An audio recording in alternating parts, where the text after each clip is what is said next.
Hello! How is everybody tonight? Happy Wednesday. Halfway through the week. And we're gonna do some development. We're gonna be working on Daddletales tonight. It's gonna be good. Oh, I've made some off-stream progress. Two major things, in my opinion. One, a combat feature that's going to be very useful, and two, scene transition, like map transitions, like this, is now working, fully functional. Look at that. It works. It just works. And the fact that the snail is kind of like plopping down from above is a sign that it is in fact reloading the map, not just teleporting me. The other major new nice to have that we've got is in combat. We've got, let me put, all right, temporarily, I got our partner at 1 health. Max HP 1. Oh, one thing. I've got some new item art. Healing item. I need to actually give that a name instead of just healing item. And the art is still a little placeholdery. It doesn't fit the bill for what I want. It needs to be rounder. So what we got is the lemon. The lemon is your revive item. So frog gets hit, frog goes down, lemon, frog's back up. That's it. And frog's down again. So now he's down. So here's a problem though with that, is that frog is down, but player is in the back lines, and that's not supposed to happen. We want, if the partner goes down, the partner needs to be moved to the back row, because enemies will typically have either hit everything, hit anything, or hit front, and that's it. That's usually what the enemies can hit. Everything, anything, or just the one in front. And the fact that the one in front is now not a valid target, it's like you could still hit player, but we should move player to the front for that. I don't know. In my opinion. Can we still... Okay, yeah, we can change partners. So that still works. Oh, but I shouldn't be able to pull out the frog partner for this round. Yeah. Dead. Not available. We do want to have HP listed here. We'll do that at some point. That's one of those we will, just not yet. Because it's not a huge deal to swap the player to the front, but it should happen. Is that when a player is knocked out,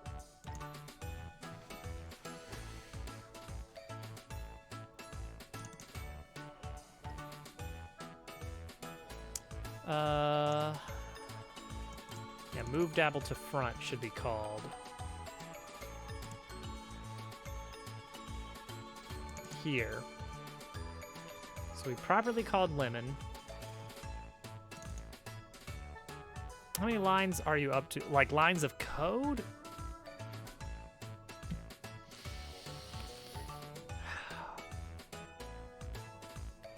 Let's say somewhere in the 4 digits. I don't think we're at 10,000 yet.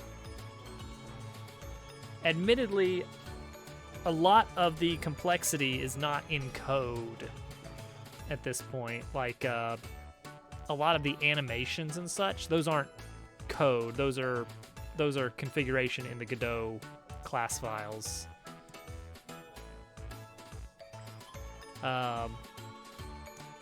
number of lines of code sometimes is proportional to complexity.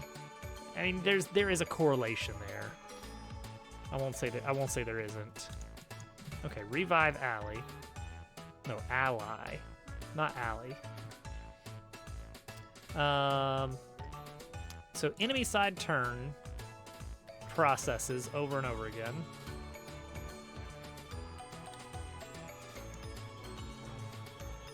We grab the last enemy with an action. We have an enemy. We process enemy turn and say we're still on this step. And then we should process this next.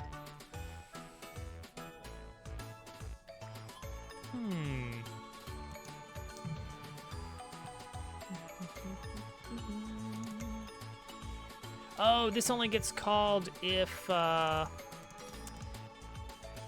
yeah, if we have a unit to revive and have no lemon. Yeah, because we cut out here. Oops. Okay, we can cut this out. And that should work. Let's try it. Let's try it. Let's fight the snail in this room. It's the same room. Alright, swap partners. Pass a turn just by spinning an item, but we don't want to defend with the frog. Alright, let him go down. He goes down. He gets lemon. Then next enemy goes... Come on, hit him, hit him, hit him. Ah, he went for the wrong guy. Okay, that's fine. Just waste a turn. Defend. Hit him, he goes down. And yeah, then we swap sides. Yeah. Cool. And now he just lays there. Family Guy death posing. It's fine. Don't worry about it. Okay, that's pretty good. That means what we have now is almost everything we need basic functionality-wise to just get something that people can play around with. Because we can have multiple rooms that spawn an enemy, and then you can just go around and fight enemies, fight the enemy, and when you want to fight another enemy, go to the next room, fight another enemy. Basically, we have a system where you could infinitely start a fight. Why is Can't Escape coming up here? That is an interesting one. Battle menus. Can't escape. Can run away. Scene manager previous scene. Why is previous scene not getting set by the scene manager? Let's take a look. All right, so when you start a battle, oh yeah, look at that. We're not setting previous scene for some reason.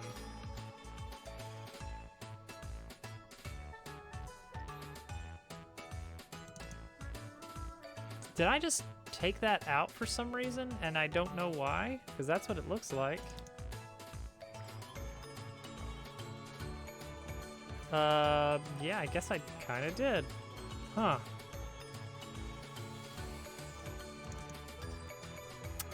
Well, good thing I have, my GitHub history, so I can make sure I can see how this worked.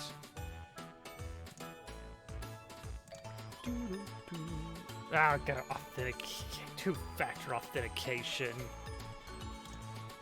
Ah, grumble, grumble.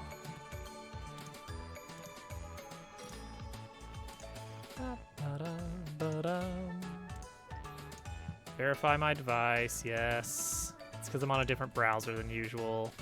I get it. Oh. Okay, never mind. It should just be previous scene gets current scene, right?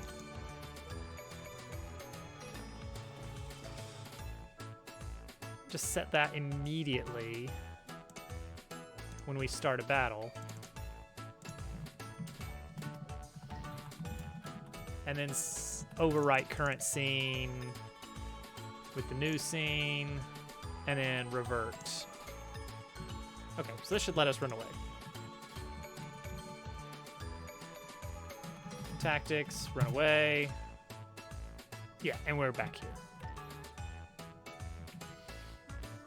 I want to get in later to the details of how this map room transition stuff works, because I think the system is extendable enough that we're going to be able to use it basically for every scene transition of the game.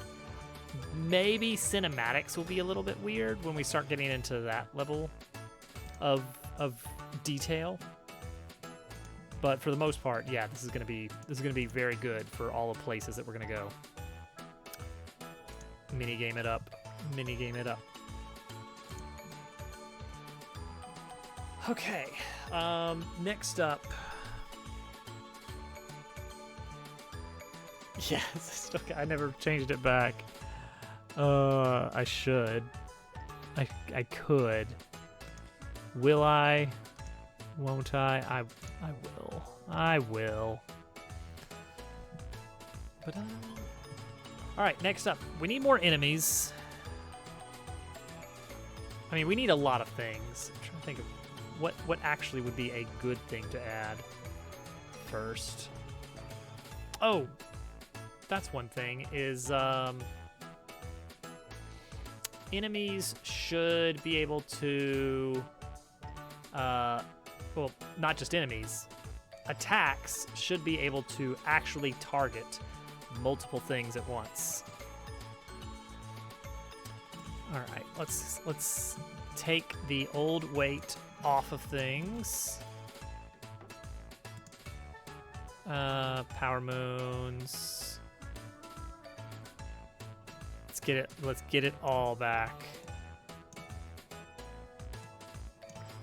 Shines. Mario Kart tracks. Mario 64. Minecraft. Zelda items. Zelda dungeons. Mario enemies. GameCube games. Nintendo 64 games. Super Nintendo games. It's all coming back once the bot is done with this mini game so that I can restart it. Okay, yeah, let's look at multiple attacks. Let's go over to our item directory. This will be the easiest one. Oh, and let's call this strawberry. Instead of friendly for the target, there's an alternate target we can use that will use it on both people, which is, let's see here, target directory, it's called My Team. So instead of friendly, we're going to say that this one is My Team.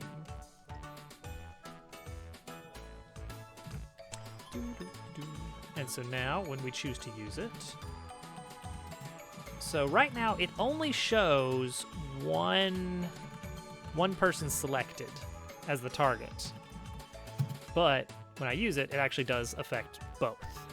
That is how it should be. So the part that I don't like is it should be showing targets on both selected people. So we need to look at that scene. That is our menus, our targeting menu. It's Al! Yeah! Welcome in, Al. Happy Wednesday. Hope you're doing well. Me raid, yeah!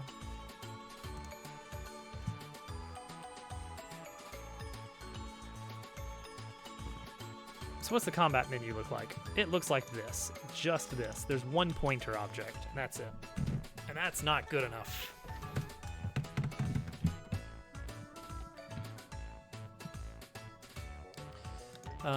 Yeah, that's not good enough. selectable units is an array of arrays. So the idea is that selectable units... Sounds good, Al. I'll hold off on showing off the cool new stuff and explaining how it works. Selectable units is a list wherein each element of the list is something like a set of things. Like, you can target just enemy 1, you could target just enemy 2, you could target enemy 1 and enemy 2, and enemy 3, I don't know. This is a terrible example. It's not actually text that we're targeting, but you get the idea. Selectable units is the list of things you can target. Now, typically, you're going to have this setup wherein you can choose between individuals, or you're going to have this other setup where you have only one option, which is multiple people, multiple targets. And that's usually the only, and I guess technically there's this, where it's like, okay, you have no choice. You are going to target this one thing, and that's it. Like, some attacks, you can only target the first enemy in line, in which case you don't really get a choice on who it targets. So this case is already handled, where each selection of enemies or friends is an individual, and that's it. However, this setup here, where you're targeting multiple things with a single move, like a full team heal or an attack that hits everything on the ground, these, right now, it's only selecting the first actor and then moving the cursor to them. That's a problem. We need to handle that. How are we going to handle that? Don't know yet. I don't actually know yet. Pointer. Hardly know her. I know how we're going to handle it. We're going to duplicate something. How does that work? Okay, so you take it, and it is in fact .duplicate. And then you have to add it back to the scene again. Okay. Okay. So let's have var pointers. So that we can keep track of the things we add. Original pointer is going to exist somewhere. Yeah, let's call this source pointer.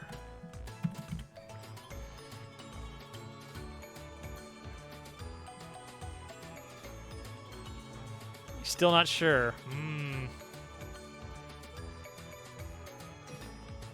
There it is. There it is. Okay. By popular request, I'm going to turn off the bot temporarily. I'm going to leave the Mario Odyssey at a little bit higher than usual.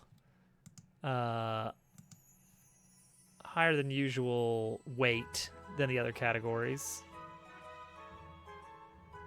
Build succeeded. Is that Mario? That's Jazz Jackrabbit.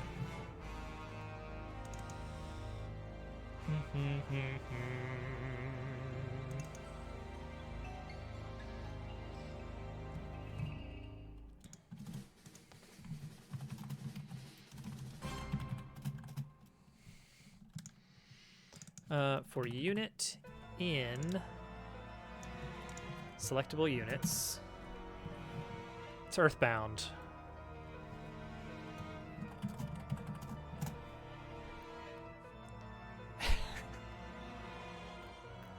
Ah, that's where the L went up. It was the Jake Kingdom.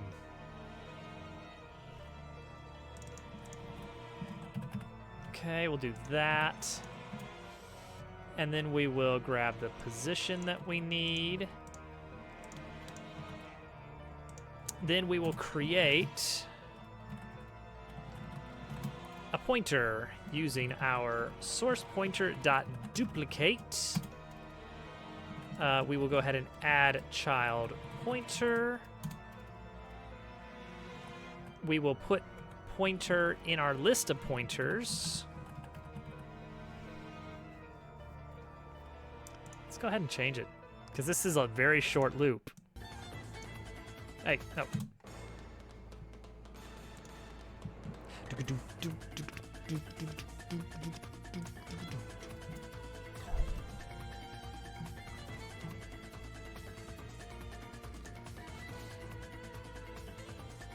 Yeah, because this was originally the SMB3 Bowser fight, right?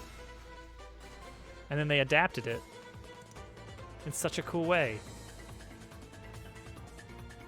It's incredible that Nintendo can get away with just never writing new Mario music. An exaggeration, but the point stands that just by nodding heavily to old songs, everyone loves it.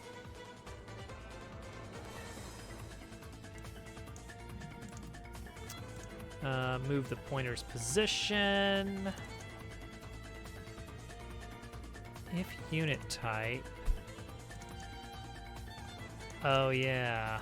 Okay, this is going to be trickier. We'll figure out what to do about this one. All right.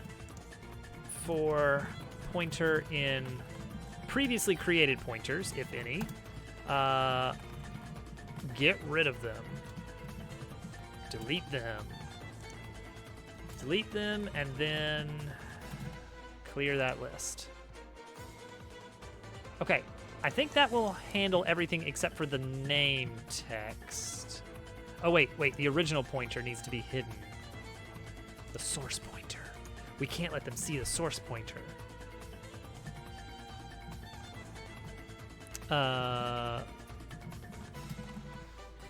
Just turn it off.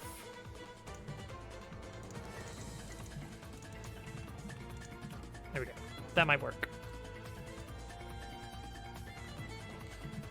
All right. So if we do this, yay! They both get a little arrow now. Good.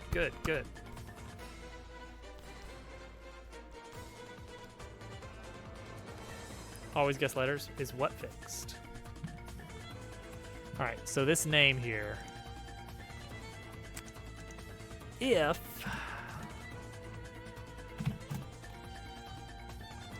selectable units.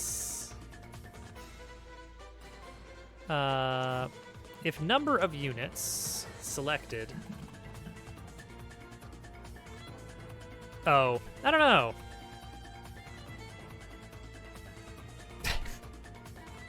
Well, that happened. What happened?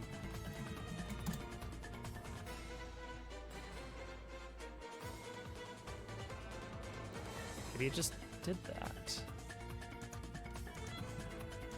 Okay.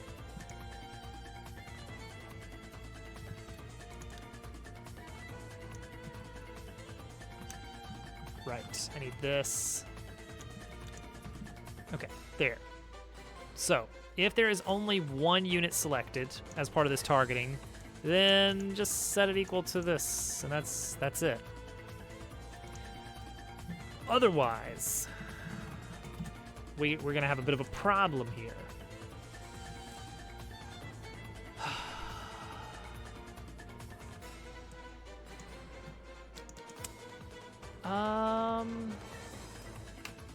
So target types are just functions.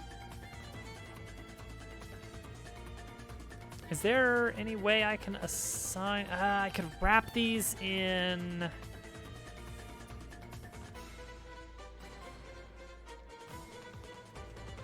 I could wrap these in dictionaries. That would work. It would require a little bit of retooling.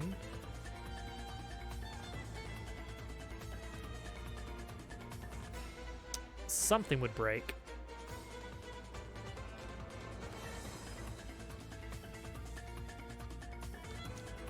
That's okay. Let's break something. Let's break something.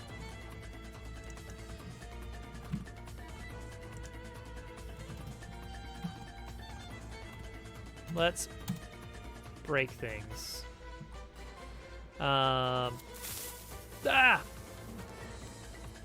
Let's see here. Filter? What are we going to call this? The function that calculates what units it represents. Yeah, I guess we could call it the filter.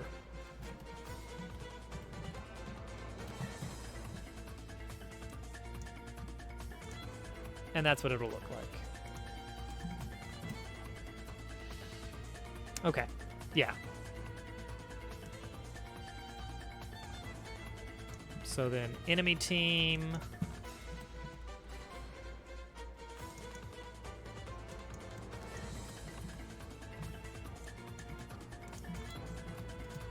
Ba-da-da. Okay, this is getting to be a bit much.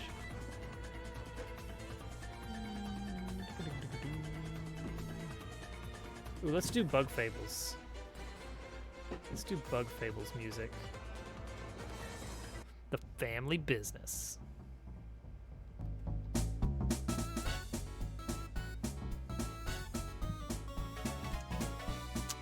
Friendly.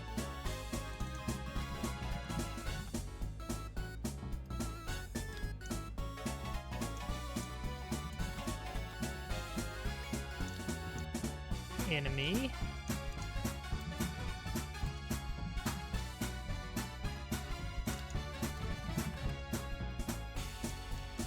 First grounded enemy.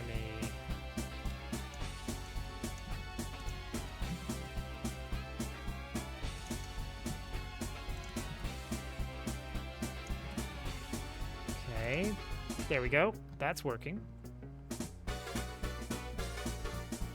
Hey, casual.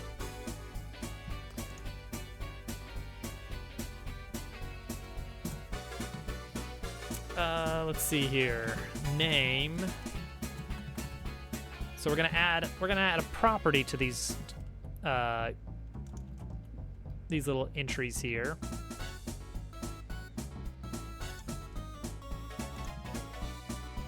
We're gonna override these here.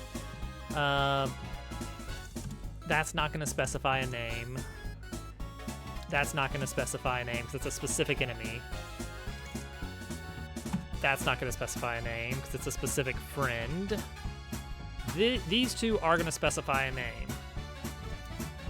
Enemies and party.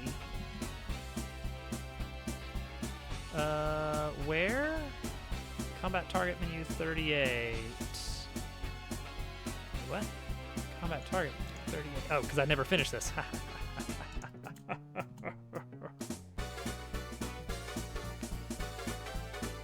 Dang it. That doesn't work here. Oops. I did all that, and it doesn't work. Spamming fish in popular Twitch streamer Doug Doug's chat.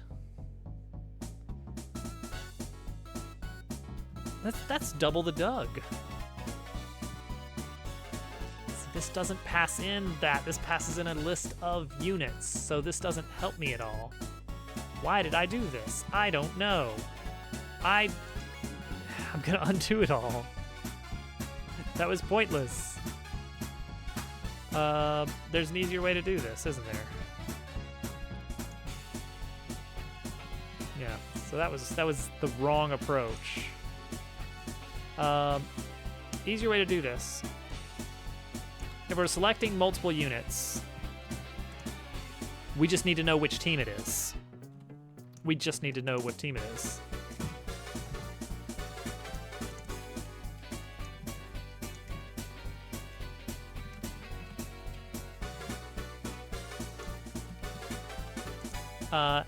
And we can grab that. First unit. It's a lot of tokens. What's the category? N64 games. All right, grab the first unit. And we can get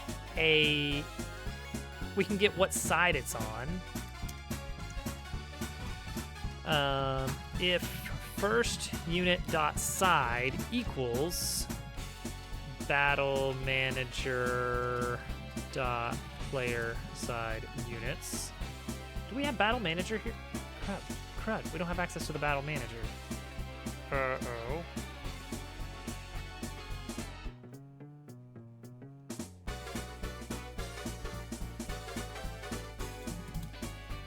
Well, we'll figure it out.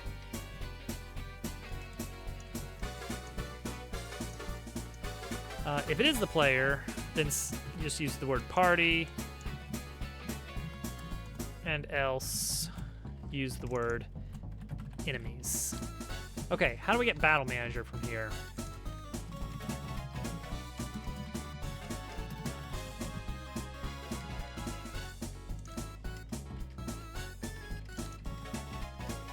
What the heck is a Pikachu? What is this song? This is from Bug Fables. This is the first boss theme. It's very jazzy.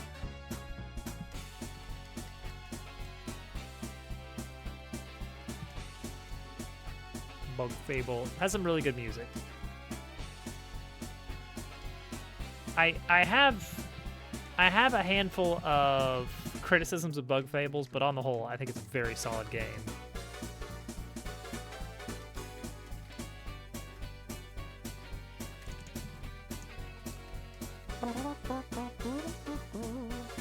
Don't think playing that game would be fun to play.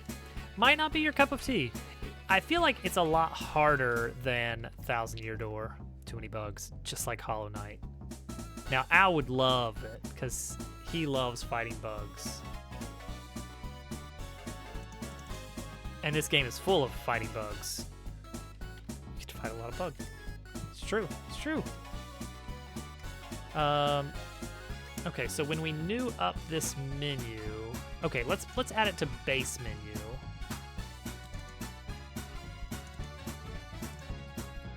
Battle manager. And so combat target menu. Combat target menu. It's in battle menus.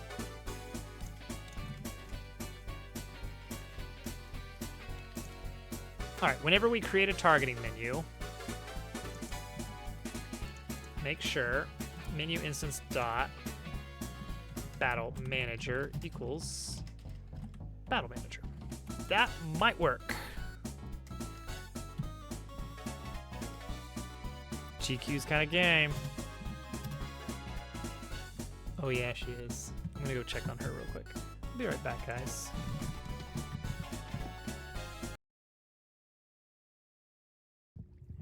Oh, there's no city. We checked looked. high and low, but I'll go down there. I threw him a bone. Come on, Warden, let's dig! Oh my god, I thought you were gonna get me hit for a second. I wanted to go punch him. Yeah, he was ready for you.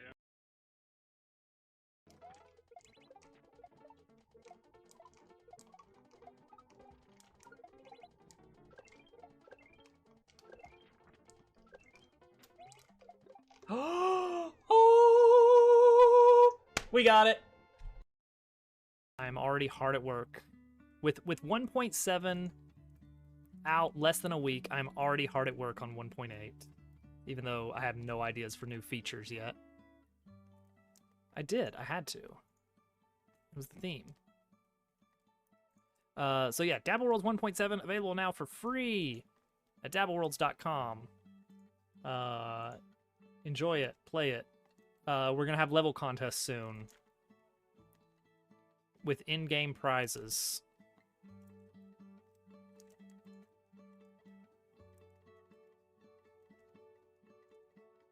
All right, here we go, guys. Final Nigh of the night.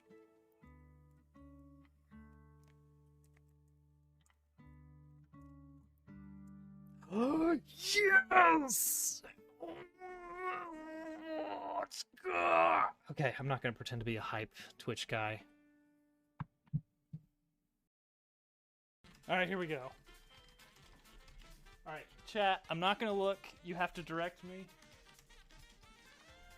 Onward to the finish line. How we doing? We okay back there, everybody?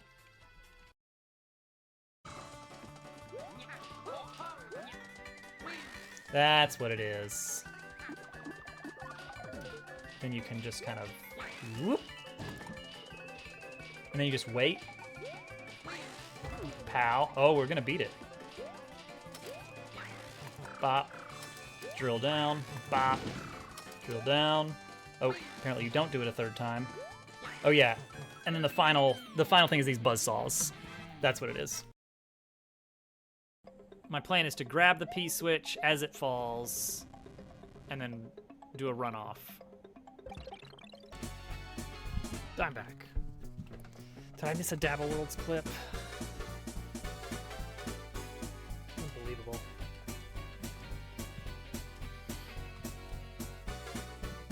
I was actually backing up the Dabble Worlds database the other day, and let's see. I'm actually gonna double check this because I thought this was pretty hilarious. Let's see here. Here we go. So the entire database, I didn't really do a true export of the database. I just copy pasted all of the contents into a spreadsheet. The entire level database, 1.3 megs for every level in all of Dabble Worlds, including the ones that are not live, like the ones that were uploaded but never clear checked or deleted or whatever. That's not much. That's every level. And also, hilariously, for one of the levels, I got hit with an error that it was too much data for a single cell. Who wants to guess which level that was that had too much data for one cell? Also, hilariously, it was 1, 2, 3, 4, 5, 6, 7, 8 instances of that level that were attempted, that had upload attempts. Well, okay, so that's not the game code. That's the it was not casuals, no. It was I won't spoil it yet. It was a Popples level.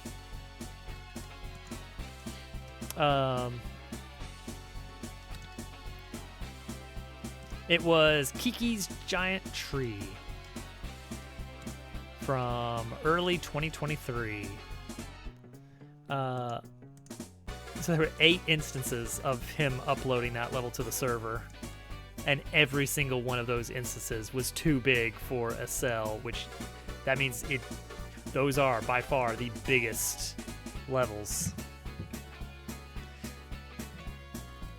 It's yeah, so all the data then was a grand total of under 2 megs for the actual level data.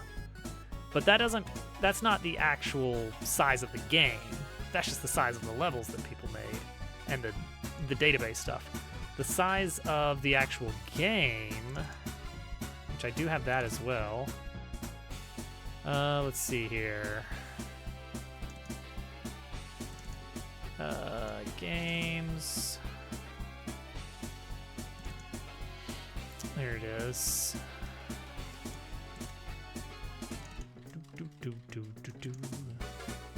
Let's look at the size of the code. Okay, code is about 3 megs, but that is both the JavaScript files and the TypeScript files, and the TypeScript files actually don't get downloaded when you are playing the game, so it's probably half of that.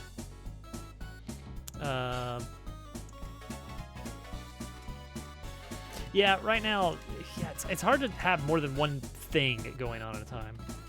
So yeah, probably about 2 megs for the code. Images. Every image in all of Dabble Worlds, total up, less than 2 megs. I mean, because, you know, you're looking at things like this. This is one of the image files, you know?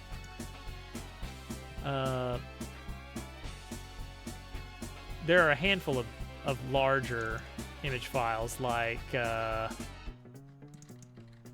this is one of the biggest image files in the entire game. And then audio, let's see. So image, 2 megs. Code, 2 megs. Data, 2 megs. Audio, audio, 92 megs. Hilarious. I need to update something in FFZ apparently.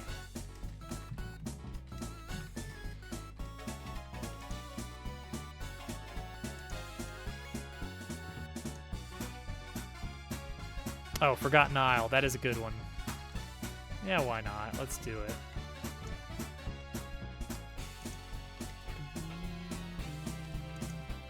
Too many things pulled up here.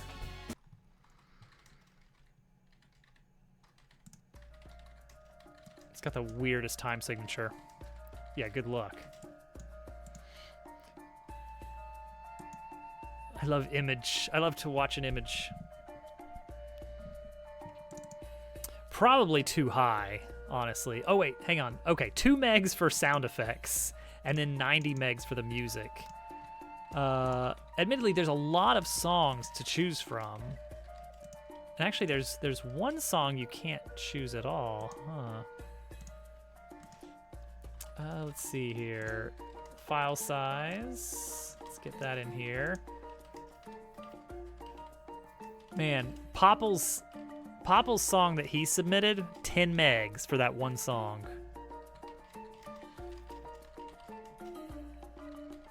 I guess even some of the smaller songs are 1 megabyte. Dabble World. Well, no, it's still in the game. You just can't have it in a level. And I will play what song that is that you cannot have in a level.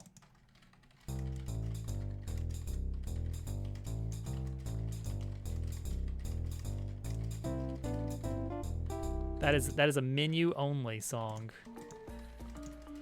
All the other songs. Oh, no, there's another one. There's another one. It's super rare though. We're just kind of having a little fun here suddenly.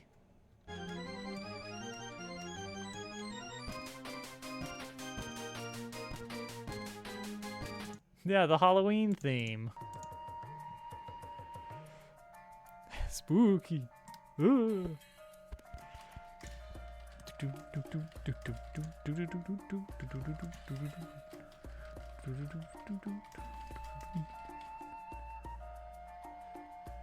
Let me see what the bit rate is on it.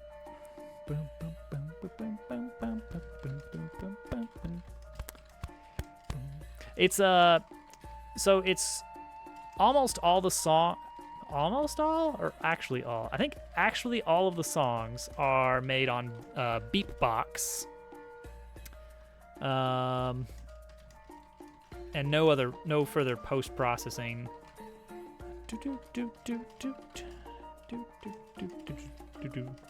Yeah, it's probably a little bit high. 192 kilobit per second. That's just the default export settings from Beatbox. Okay, admittedly, one of them was Pandora Box. Maybe not just one. Anyway, I think I fixed this issue. Yeah, on this game, we're actually going to have to pay attention to things like that.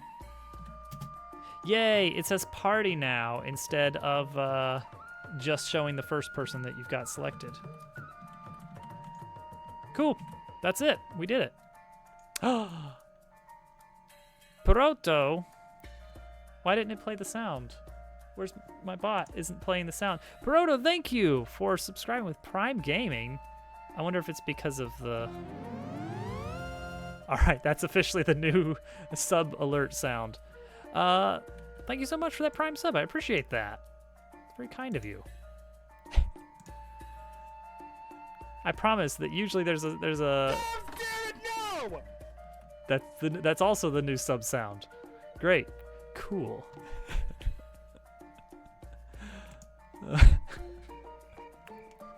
Great. Cool.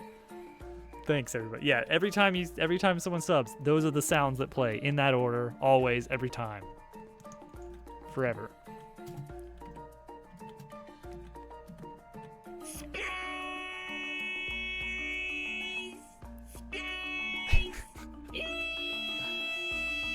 Yeah, that's what always happens. Okay, focus. We have almost. Well, gosh, this sure is a gray area. There's no point at which it's like, okay, now we have the engine doing all the basic things. It's like, well, at some point, definitely, but it's like we probably have had them. Well, I appreciate that. Lurking always welcome. Baby steps. It really is baby steps. Yeah, we need... It's basically every time I look at the game, like, okay, still got to do that, still got to do that, still got to do that, still got to do that, still got to do that. And then also we need 100 of something. 100 enemies. 100 items. All that jazz. It's going to be great. I don't know who's attacking right now. Quietly, individually, to yourselves. You can't tell who's attacking. You can't tell whose turn it is. That's a good point.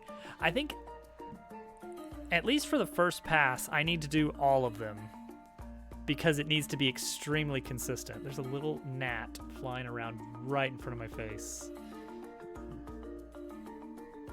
I think one of the important things you really need in a game is consistency. If the art sucks, it needs to suck across the board.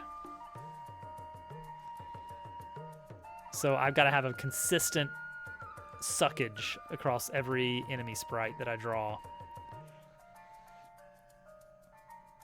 Oh, that was another thing. Something I found that is really annoying. Editing animations with these flat sprites is bad. Oh, that's the, yeah, that's the one from, with Dementio, right? Dementio's fight music.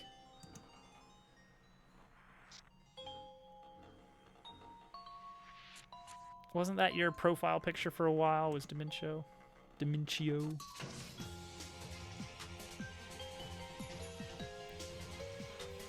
I think Jester enemies are great.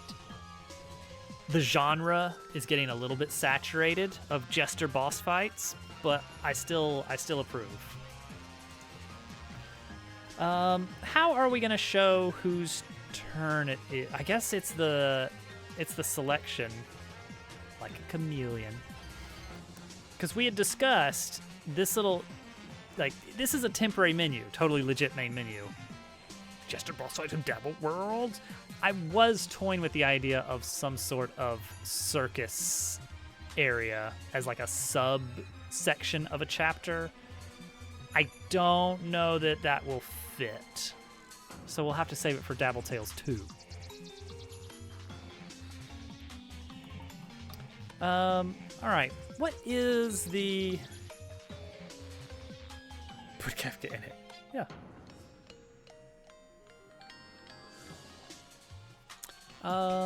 Let's see here.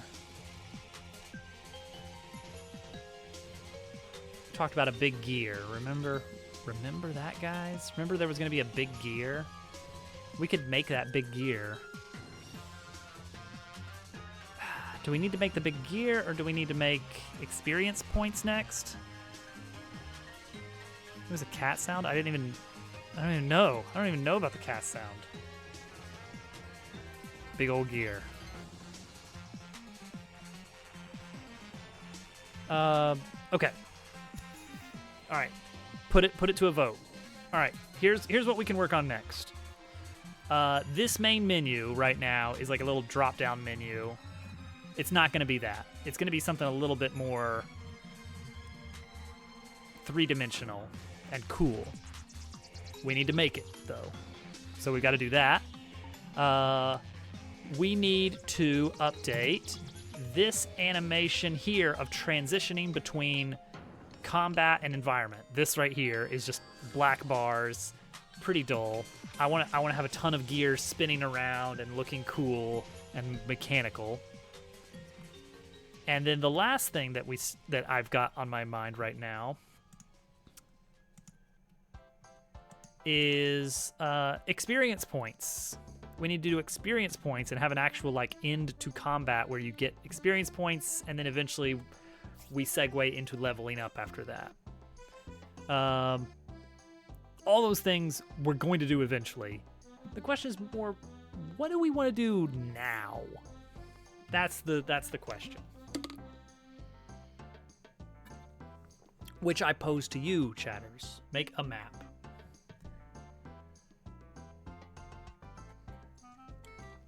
Oh no. That is a worrying thing, because we do need to make maps. That's not even code at that point. I mean, it will be code. All right, let's pull this up. Let's get Photoshop pulled up.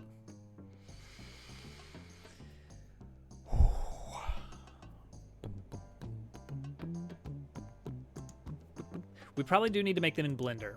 The Blender to Godot pipeline is... it's all right. Could definitely be better, but it's okay. That said, just having some actual rooms to run around in would be pretty nice, instead of just this bland, here's a green rectangle kind of thing. Let's see. All right. So here's chapter 1. Or at least this is most of chapter 1. Raceway. Ribbon Road. It's always Ribbon Road. Okay, so you're going to be starting over here in the bottom left, coming in from a small collection of rooms that are just, you're getting from the hub to the chapter 1 zone. And then you enter Frogtown, whatever we're going to call it. It's going to have some buildings. This is not all the buildings, but there will be some buildings. Gonna have like 2 screens of Frogtown, and then actual adventure zone up here. Some enemies to fight, and then you're gonna have to go into a cave. I'm thinking maybe kind of mossy. You know, give it some visual interest. Don't just go with bland gray cave. Have not planned out all of this yet. There will be a mini boss fight at the end of the cave, and then you will get to the other side of the river. The cave goes behind the waterfall, you see. Other side of the river, you will be able to create a shortcut back so that you can get back to town quickly. A few extra screens of just fighting through enemies. Then you're on the other side of this contested bridge, and then you'll go off to first dungeon right over here. Honestly, pretty small, simple, I think. Not a lot of major set pieces, but this is just the first draft. We could just go ahead and just make a thing. Just a few rooms to start with, just to get a feel for it. It's gonna require a lot of art. Oh boy, it's gonna require a lot of art. Whoa. Absolutely not casual.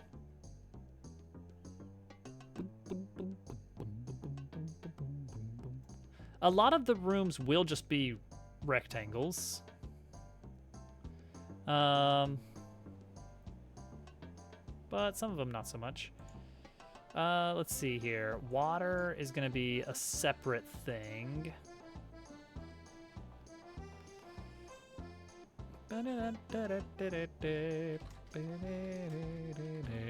Gosh, I haven't opened up Blender in a while. Is that what we want to do? Currently, that is the vote, is we're going to build a map. All right, Blender. Gosh, Blender. How do we use Blender? There we go. Yikes.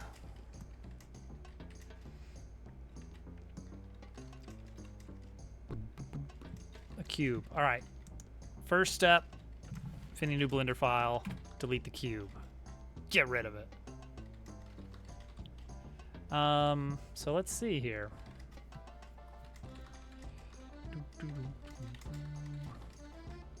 Let's delete the camera. Let's delete the light.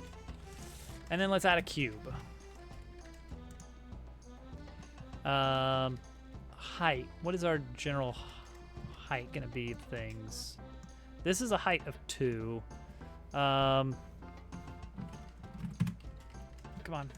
How do I? Come on. Click. Scale Z 0.5. There we go. Scale 1. Oh wait, no. G Z -1. Scale Z 0.5. There we go. Okay, so I'm gonna line it up with the bottom here. That's gonna be my target for most of this. 2 doesn't. No, that doesn't seem big enough. Now that I think about it.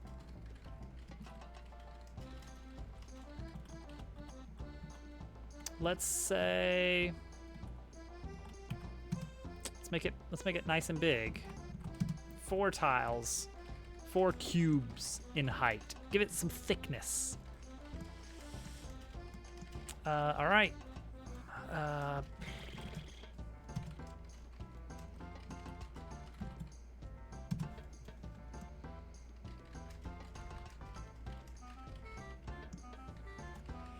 AutoCAD. I haven't used AutoCAD since 2005 or 6. So I assume it's a lot different than it used to be.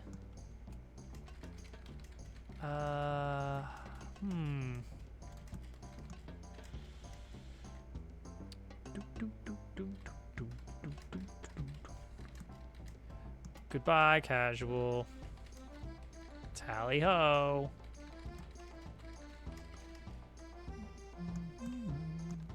Okay, so I think, what is it? What's the button? No, tab. Tab is the button. Tab is the button. Select face. Extrude 2 units. Select face. Extrude. Ooh, no, hang on now. I know what I want to do here.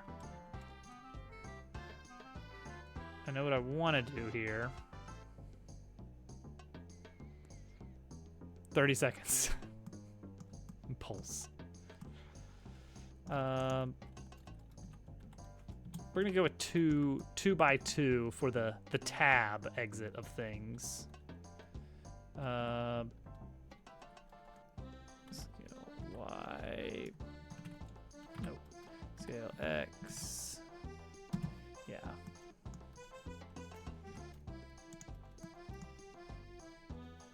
Okay, then extrude out a ways.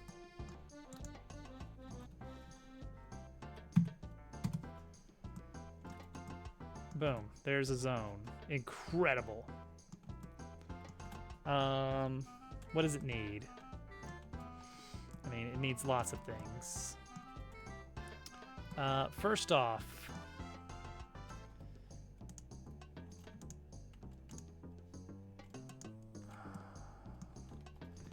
um,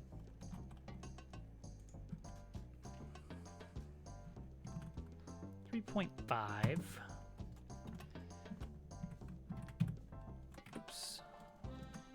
Extrude Z. No?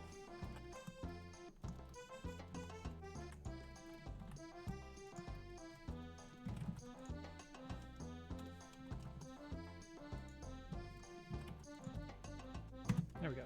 Okay. Just have different faces for different texture. How are we gonna do the invisible walls? I guess we'll figure that out soon. Let's get some very quick textures going here. Are we using one texture for the whole thing? Multiple textures? We could try to use one texture for the whole thing. Atlas onto it. Photoshop, go.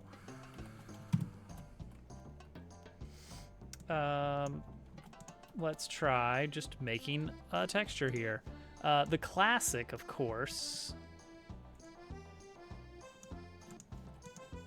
Green with little triangles of various colors.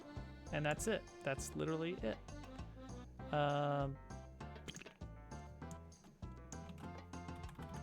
Kind of like that. We're gonna have to do it by hand. This is not what I want here. All right, easy to do though. Let's do triangles. Triangles are good. Wait, hang on. Shape tool. Yeah, nice even triangle here. Yeah, now that's a triangle you can be proud of. Let's sprinkle a few of them around in various positions.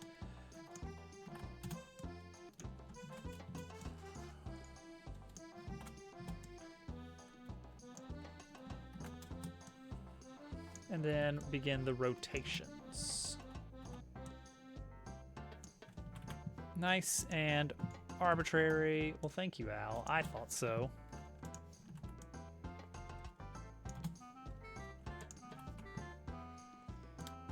It's a nice organic sprinkling of triangles, if I do say so myself.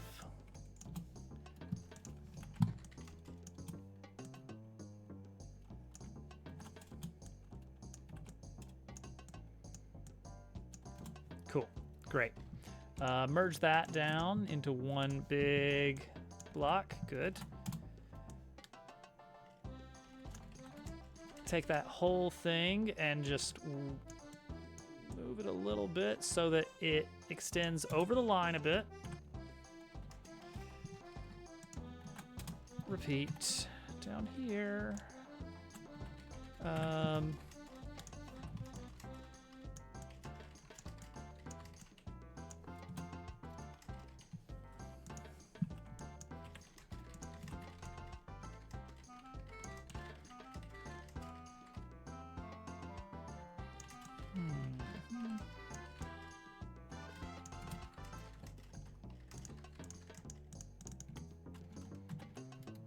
All right, that seems okay. Merge that.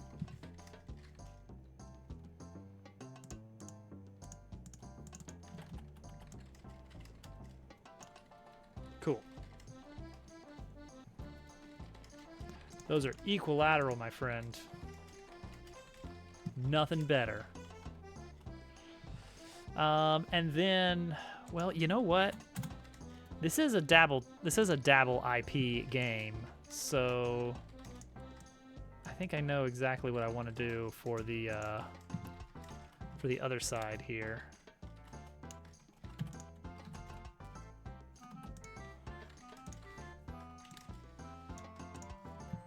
And what that is. Alright, yeah, buddy.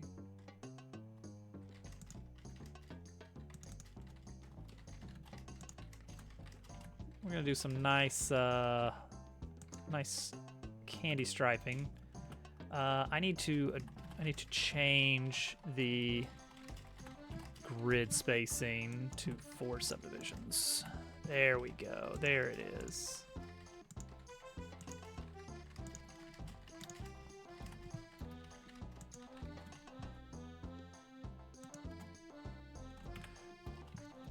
See, this one can be much smaller on the repeat because it's so easy.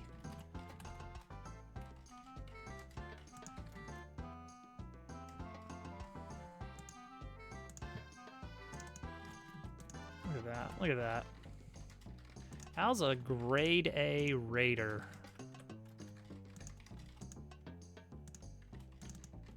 Oop, nope, that doesn't look right. Let it snap on its own. Don't have to hold shift. All right, here we go. Ta-da! Save it for now as okay, let's make a folder for our Blender stuff here.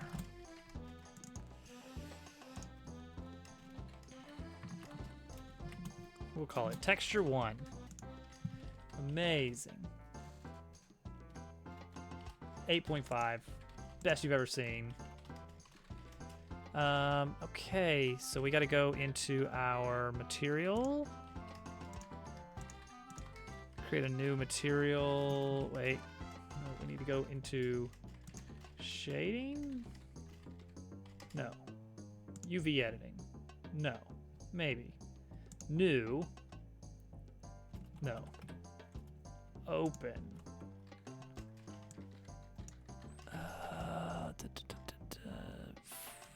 Desktop, Dabbletails Art, Blender, Texture 1. There it is. Okay, cool. Great. Looks good. Looks good.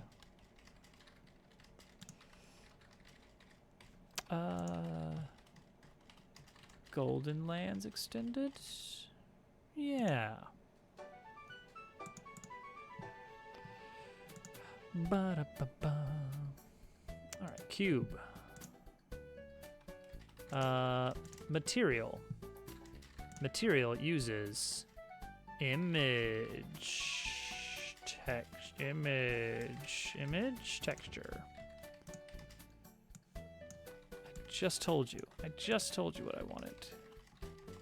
Dabbletails Art, Blender, Texture 1. Oh, and then we have to actually go into rendering mode to see it. There it is. Beautiful. Wow. Wow.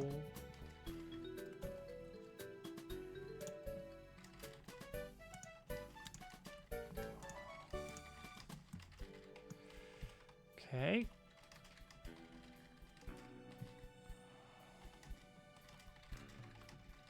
Oh, what I should do is I should unwrap faces. I should smart unwrap faces. I should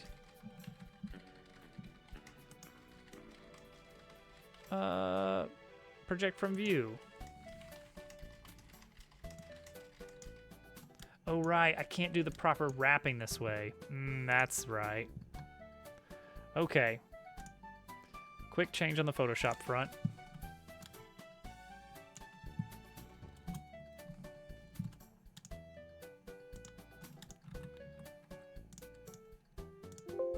That's Texture 1.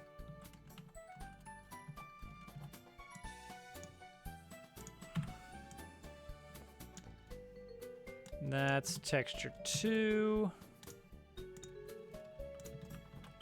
I don't remember how to do UV wrapping, UV unwrapping and all that. It's been too long.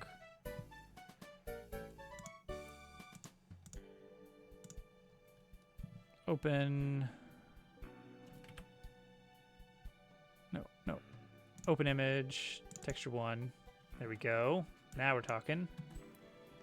Project from view. Yeah. Beautiful.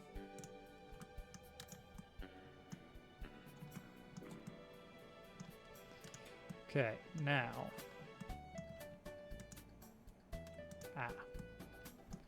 What is it? Control L? Maybe?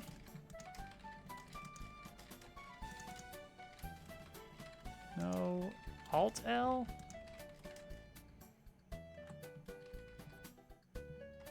No. I don't remember what the button was. We'll just control click our way around.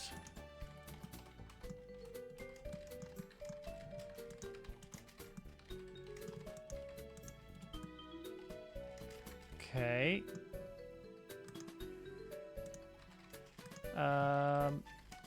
Smart. That will work. Except it's all stretchy for some reason. In a bad way. Cool. Alright, let's do it this way then.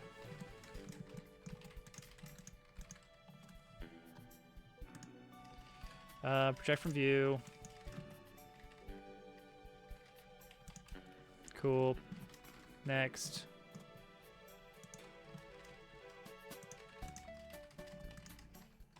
Project from view. Cool.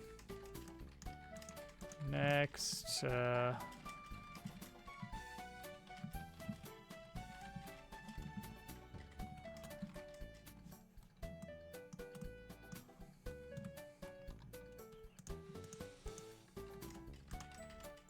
Project from view.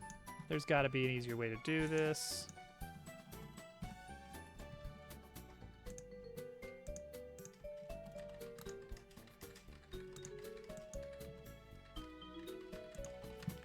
Phew. Okay, next up.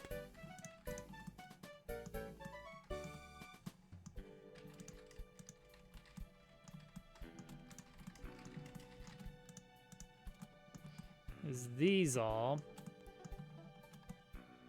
are going to have a different texture. And how do we do that? Ah, here we go. Second material.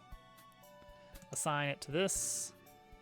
And then we can edit it. There we go. Base is image texture.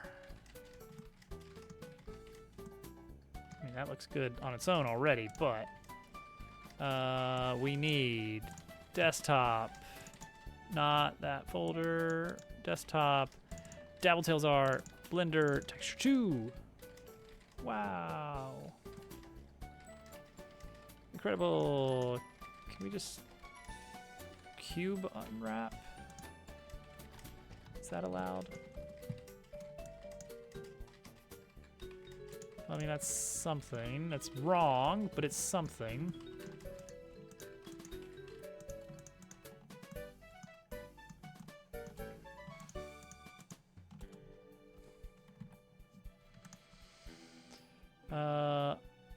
Project review. Looking good.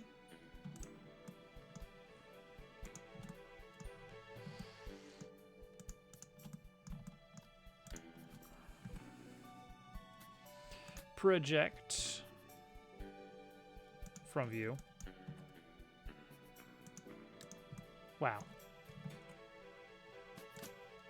Incredible. It's a map. You can't doubt it. We're gonna call it map1.blend. All right, but then we also need to export it and get it into Godot. To do that, we're gonna export. What did we have good luck with last time? GLB. Let's try it. Let's see if this works. I honestly just don't know what's gonna happen. So this is a test map.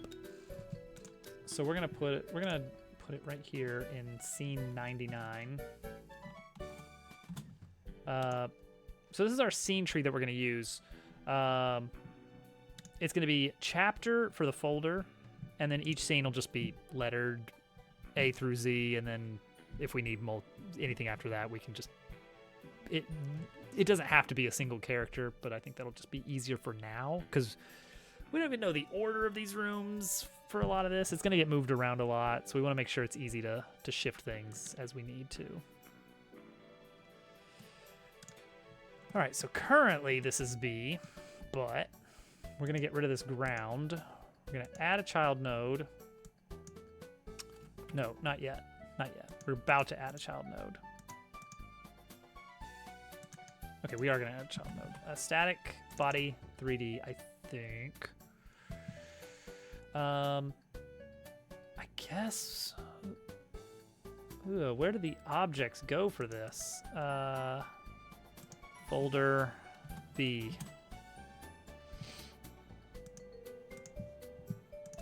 And then I'm just gonna move the whole GLB file in here.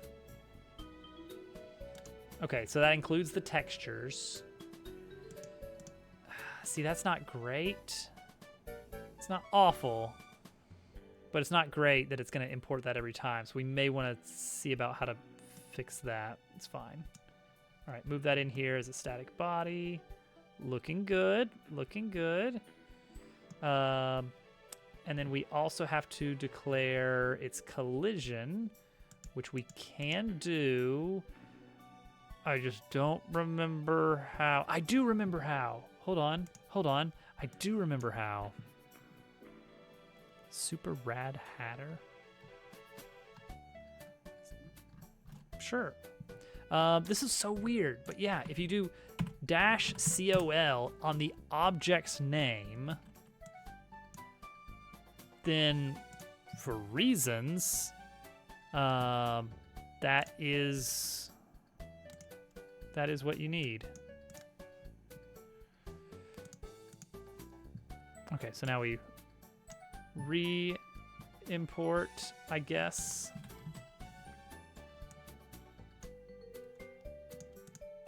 And if I open the anyway, I should be able to see. Yeah, it's got a collision shape already, and it's a static body. Okay. So I don't need this to be static body. It can just be this. And then I can just rotate it around the y-axis 90 degrees.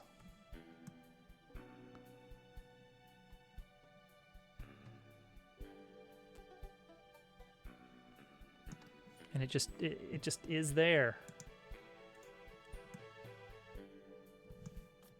We can get rid of ground.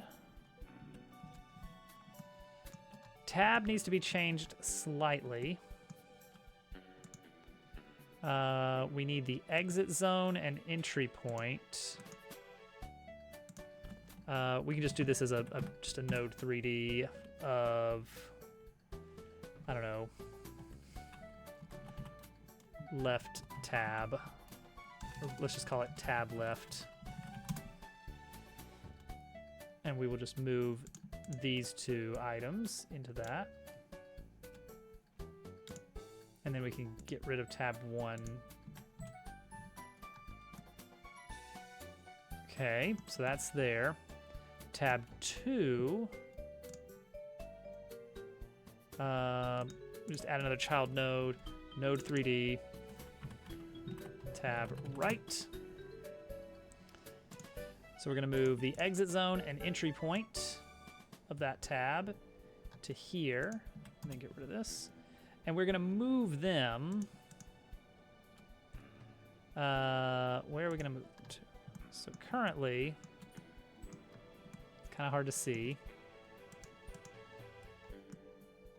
It's the exit zone is the center of the cube, but the entry point is way down here with init, the initial location there. So this transform. Okay. Yeah, just move that and go ahead and move that as well. And then we'll just move this whole tab over here. Right there. And then entry zone, or entry point, we're going to put over here with its initial point here.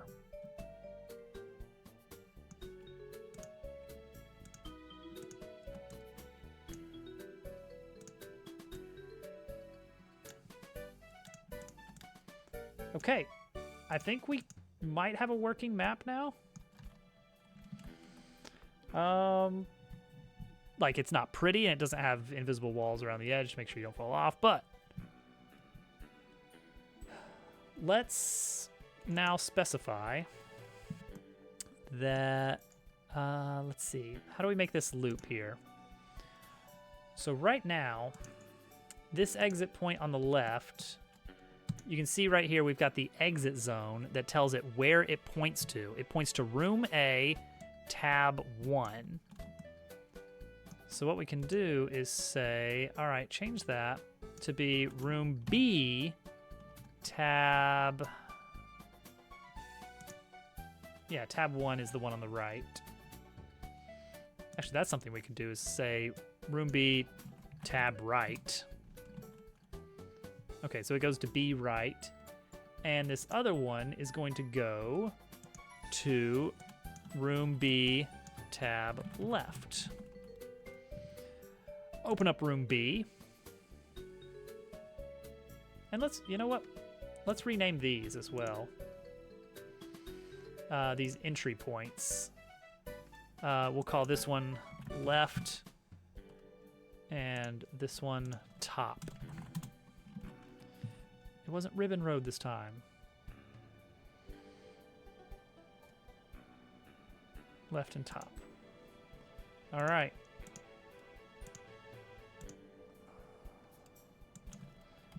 This is left. This is right. This one goes to A left, and this one goes to A top for some reason. Let's see if that works. Okay, camera right.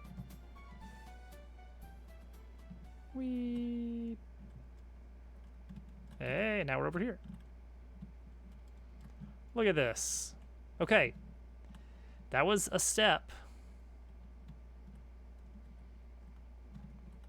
We're going places. We're not just looping forever. All right. Oh, crank this one. This one's good. Let's get the camera hooked up a little bit better. What does the camera need to do here? Originally, we just attached the camera to the player, and I don't think that's what we want to do. I think the camera needs to manage itself properly. Typically, that's going to be follow the player. But we will likely designate zones where the camera does something different. Like when you are in this zone, the camera needs to aim towards getting in this one position and looking wherever. Yeah. So let's try that. Okay, so we're done with that. So that means we need a sort of a default camera. Oh, I guess we're gonna need to delete the camera from room B. Yeah, there's the camera. All right, so room A camera. We need that to be, I guess, a shared thing.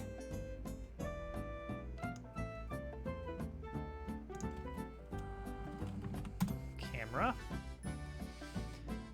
So take this camera and extract it to its own scene. Camera. There we go. All right, and then also delete it from here. No more camera in this room. Cameras no longer exist. Cameras now need to be created by the same thing that creates the player. What creates the player? That is the scene manager, I believe.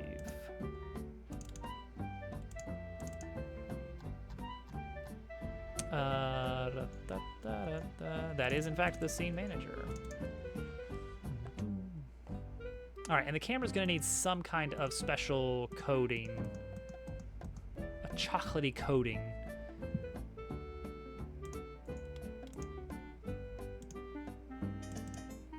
All right, so we're going to attach a script to it, the camera script.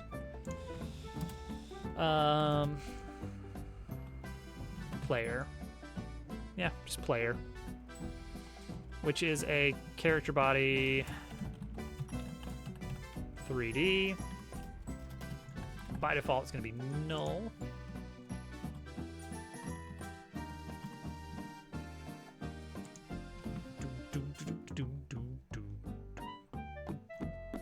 and we are going to, when we add a player to a room scene, we are also going to create a camera,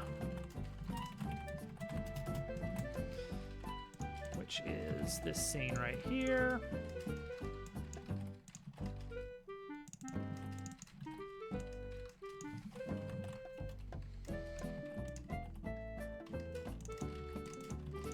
Camera node.player equals player node. There we go. All right, process. Target position. Let's see here.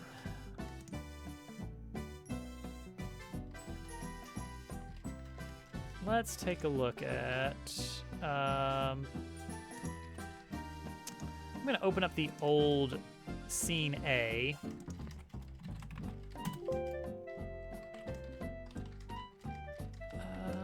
Oh, it doesn't have a player. Oh yeah, because it's just kind of hanging out.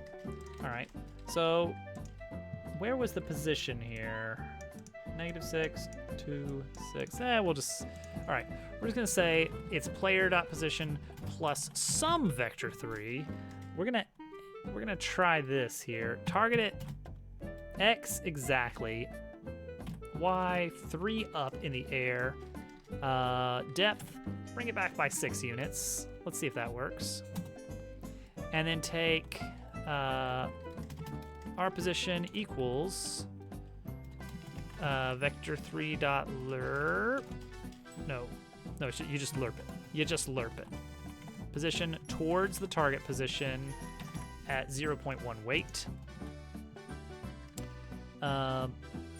Initially, we need to set that position to that exactly. So let's have a function get target position. And that's going to be based on the player. So we're just going to return that. There we go. So now what we can do is say camera node dot position. When you first load it up, it directly equals get target position. So it's going to start snapped in on its target position. Let's see what happens. Okay, that did not snap the way I wanted it to, but it is following.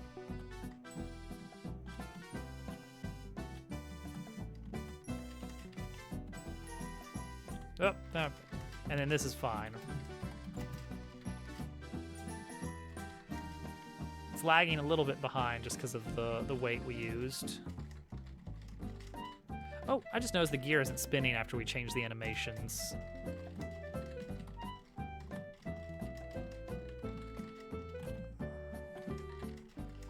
Okay, so notice that it is... We want there to be more room ahead of the player. Also, the player moves awfully fast, I'm noticing. Maybe too fast.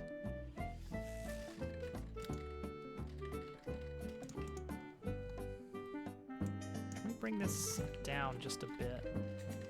I don't know if that affects the player's speed or not, but let's see. Does that affect the player's speed if I change that?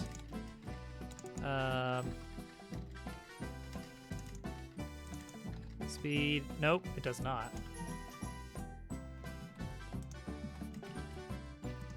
All right. All right, so the camera position, let's also move it left to right based on...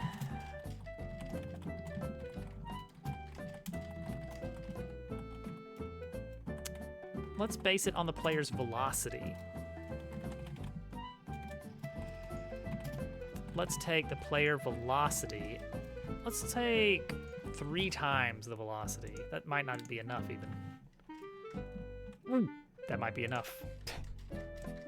Oh, because it's delta. Ooh, it's delta.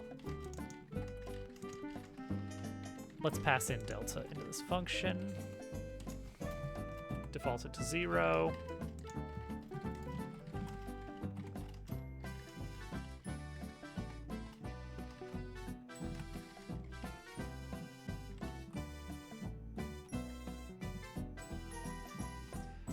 Okay, go crazy with that. Go 30.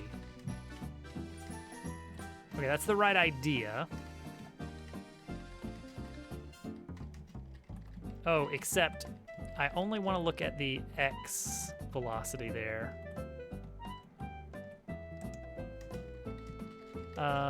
So player target position dot X plus velocity dot X times 30. Then let's slow this down a bit.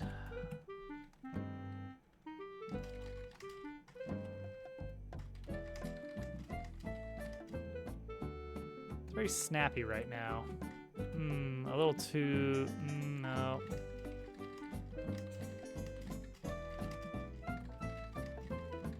It's still very snappy on the left to right.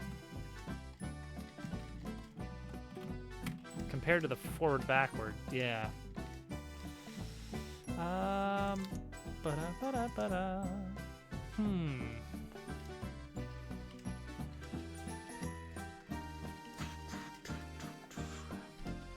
How do we want to smooth that out a bit? This is not working. Also, kind of want it to be a little bit further back. Not quite that far back.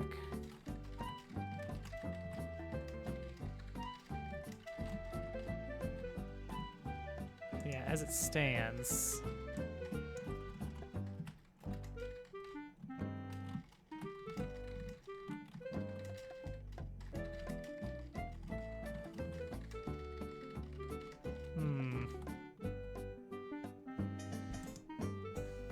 So if I change this back down, yeah, it's still having to slide over. That's not supposed to happen, right? Because I specified here, I want to set that position right to the target position. It's because we haven't actually set the player's target position yet. The player's position gets set. Fade to new room. Yeah, right there, right there. Okay, so we need to separate this out.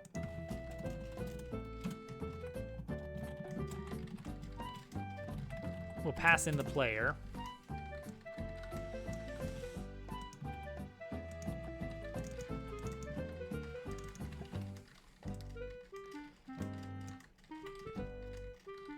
So when we fade to a new room, we will do this.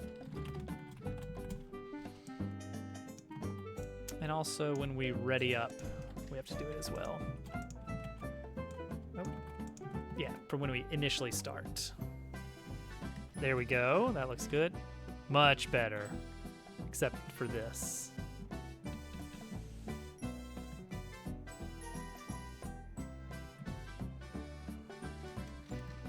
I'm okay with it being kind of soft, but right now it's really easy for me to get ahead of it.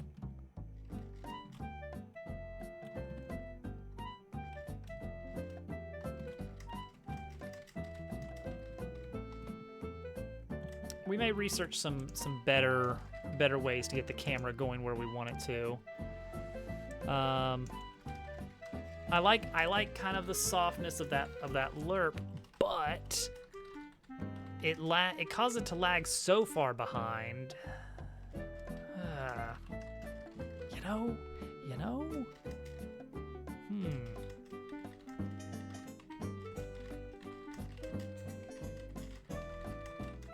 It's almost like I want to lerp the target position as well. Ooh.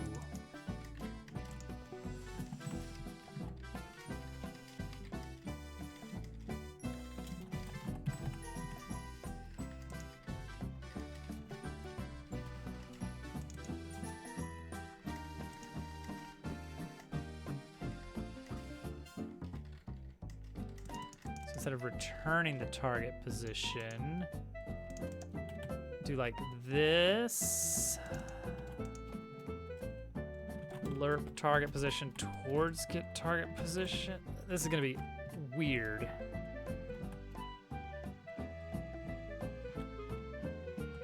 Except target position needs to actually be, yeah, this kind of thing going on.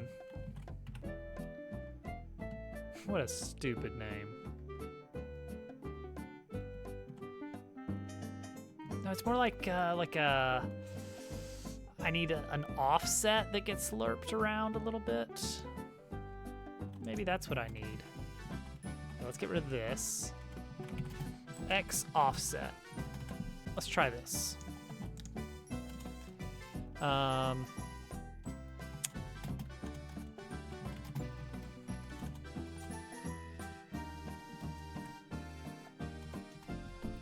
An X offset is just straight up.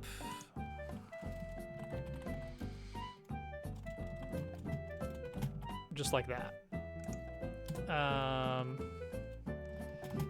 And it is a lerp to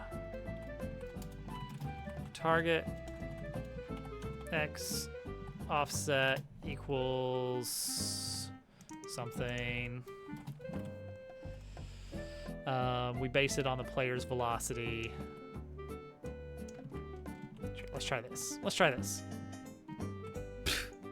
Great, great, cool. That's it exactly.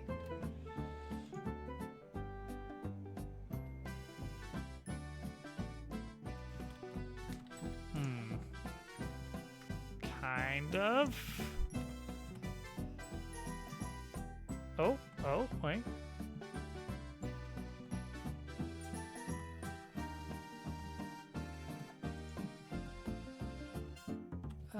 Bump it up just a tiny bit more, maybe. Also, make this less soft.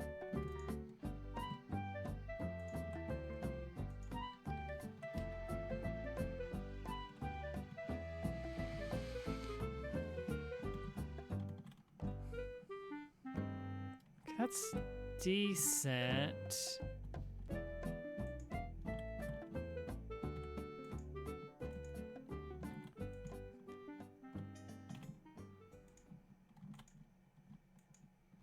Okay, forward backwards. Typically, we don't want that to enter into things too much. But yeah, something's a little off still, but it's getting there.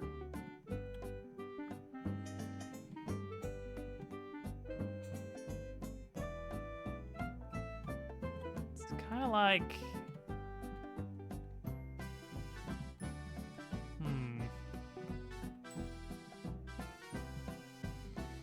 So it's way too dark here. Look at this. Look at this environment. This is awful. Let's fix that. Let's mess with that a bit.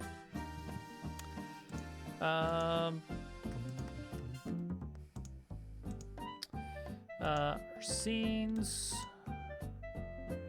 Room B. World environment.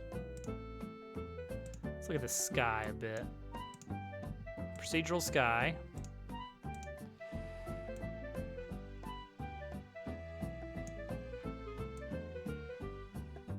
Okay. It's a little nicer. It's a little nicer, I'd say, yeah. Horizon color. Brighten that up a bit. Hello?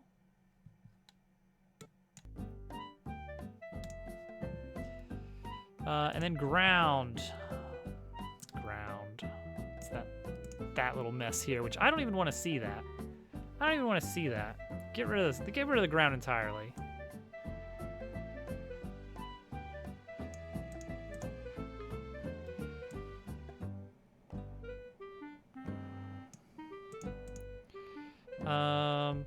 Let's just make that.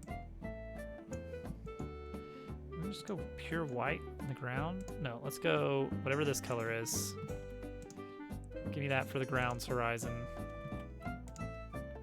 And the bottom, also that color. Ah ha ha! Now we've got a nice sky here.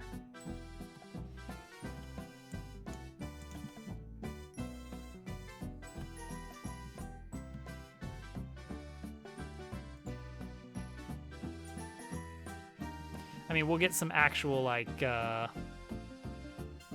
better backdrop going.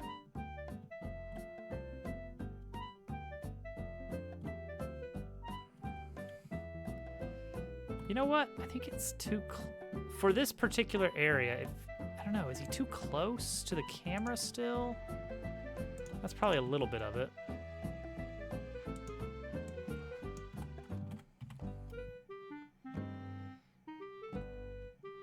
That gives me a little bit more room to breathe, at least.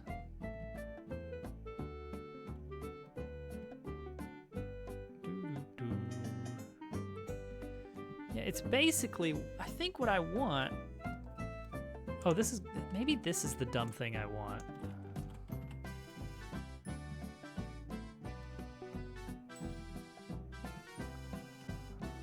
Well, almost. Yeah, yeah. And part of that is gonna be just good, like, level design, like area design needs to be pretty on point there. Ah.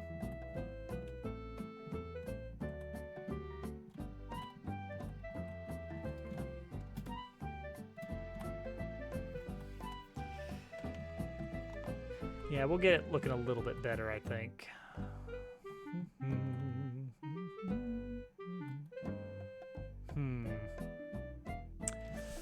Okay. Do we want this to be made complete? I gotta figure out our pipeline here for level design.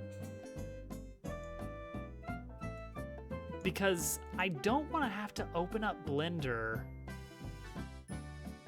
every time that I want to, like, shift like a platform a little bit to the side.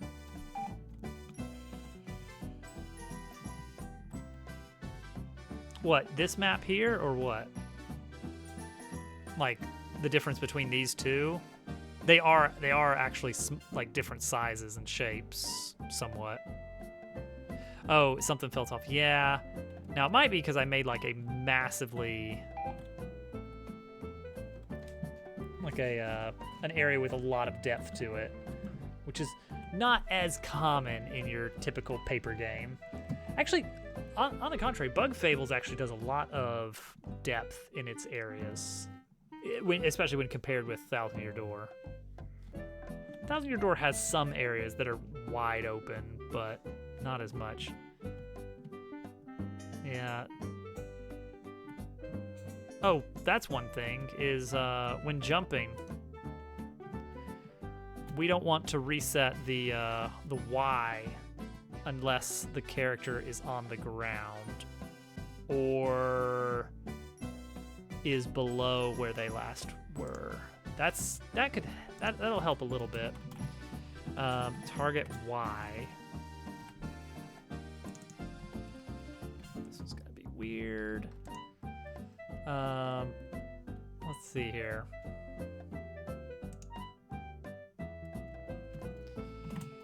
If player dot is on ground, what is it? What is on ground?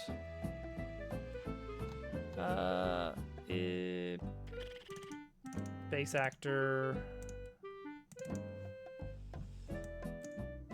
is on floor. Okay, yeah, all right. If player's on floor,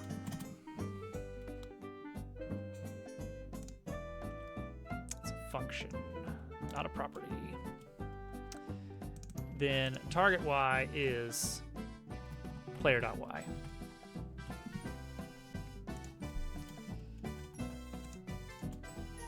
If player is not on the floor, but the player is falling,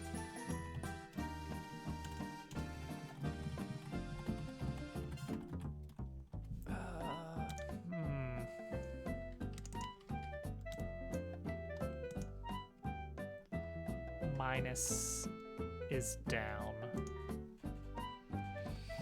So if player velocity dot y, if player dot position dot y, if our altitude is lower, than our target Y, then move the target Y.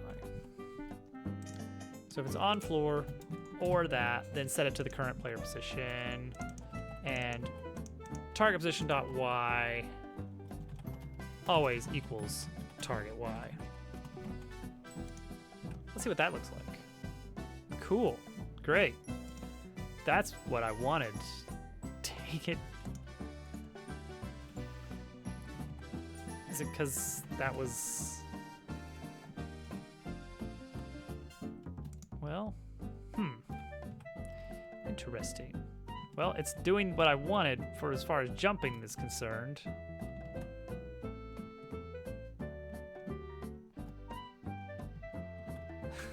All right, cool.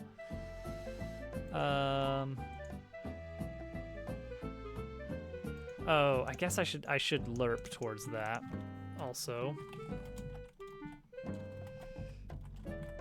Pretty quickly. So when you land on a platform above, camera pulls up. But when you jump and you don't land on anything, camera does not pop up. So what about this here? Why is this happening?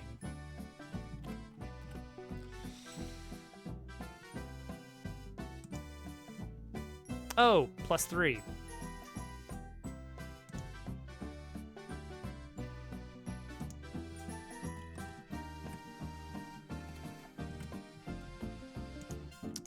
Let's see here. You got me.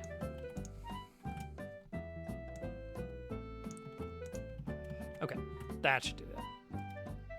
Whoops, except for that 999 is not necessary anymore. 0 could be better. Don't like that. Why is it not immediately setting to... Oh, because he's not on the ground immediately. Or delta equals 0. Nope, that still snaps it in, huh? Oh, wait, hang on. No. Let's have this. If delta equals 0, then special case, just immediately set to player's position. Hey, oh, you know what? That feels a lot better already. Not having the camera bob up. That's huge. Weirdly huge. But we can fall, and the camera will follow us. Yeah.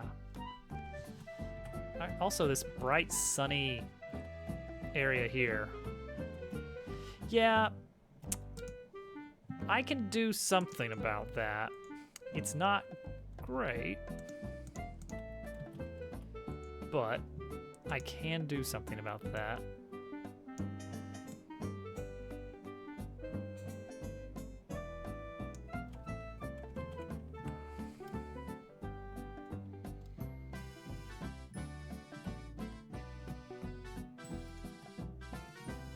Snap is a little bit harsh there.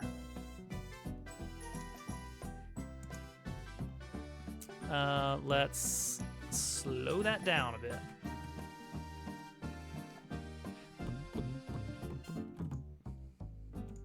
Oh, hang on. On to something.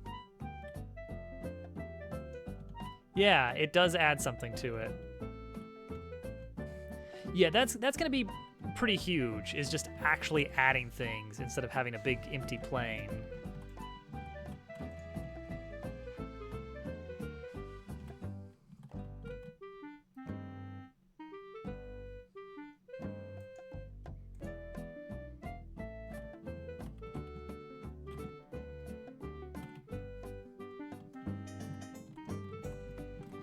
Okay, there's a chance that that's just because I scaled it. Because I do know that Godot does not really care for scaled solids. Yeah, that's... Oh, no. hang on. What did I do here? And also, which side is it?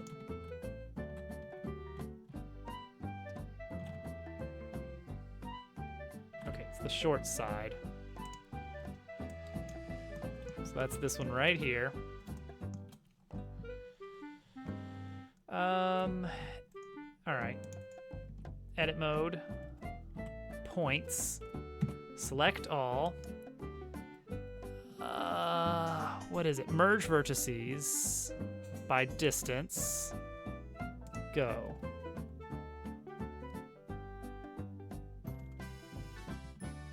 Did that do anything? Can I count vertices here?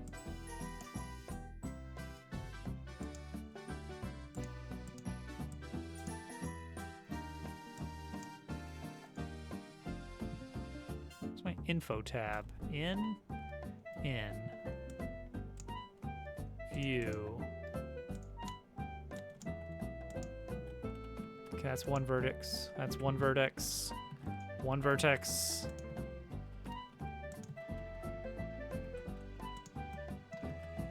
That's just one vertex. I don't see anything weird going on here. That should be just...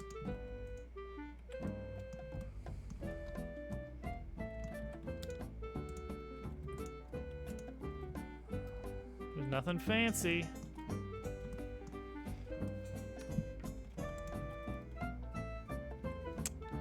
I don't know what's going on with that.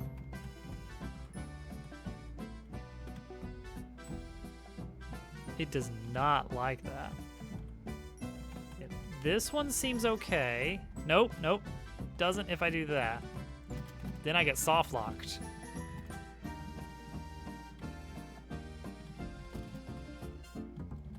At least I can still pause and equip my badges. Okay.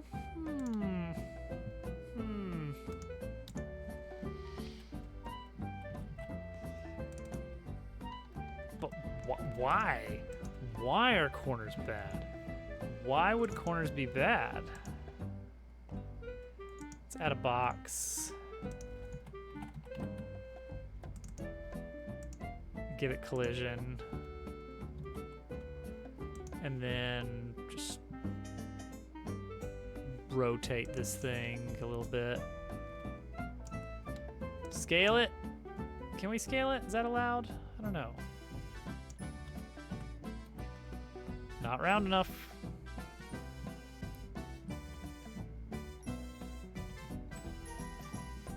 Like, did I do something weird in Blender somehow?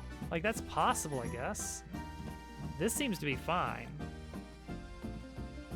I would hate to build everything out of primitives like this.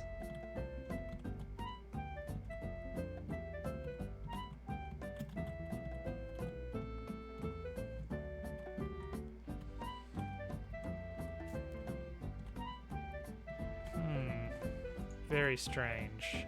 Very strange. Uncomfortable with that. Oh, oh.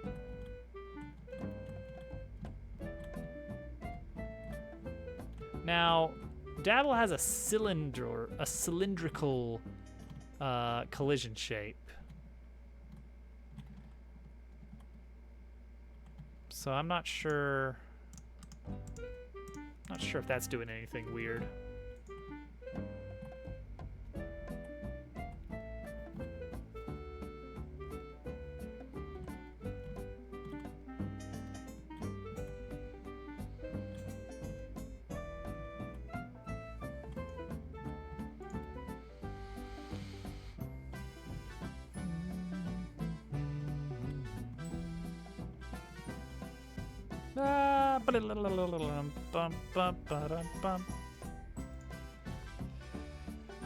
Snail. Got snailed. Okay, it's fine. Whoa. Ooh.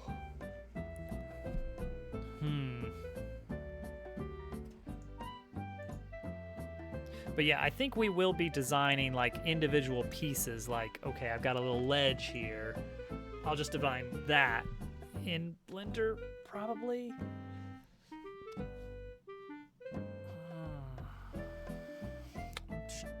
Not sure. All right, let's do an experiment here. How about this? All right, get rid of this. And let's add a cube.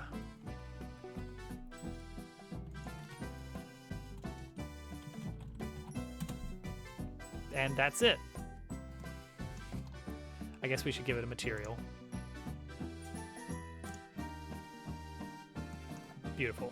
It's just beautiful. I'm gonna export that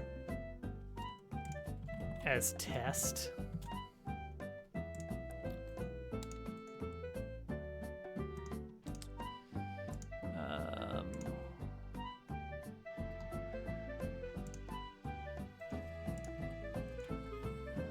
Wait, where did I put that?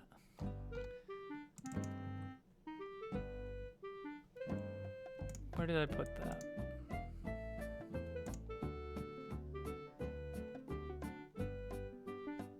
Oh, okay, yeah. And it includes only the visible objects. Okay, good. All right, so let's do this. In map B, let's throw test in.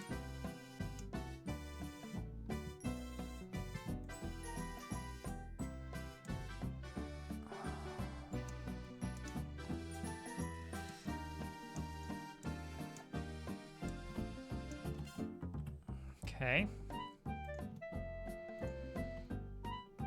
Wait, did I? Okay, yeah, it's got. Huh. Oh, that's weird. That's weird.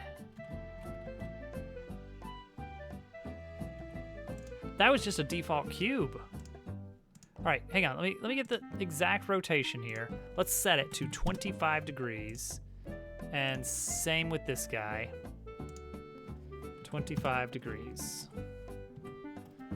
All right, so these guys have the exact same rotation.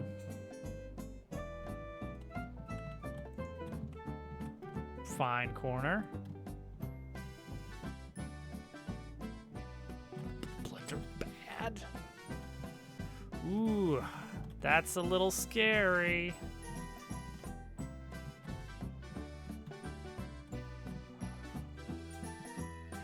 I mean,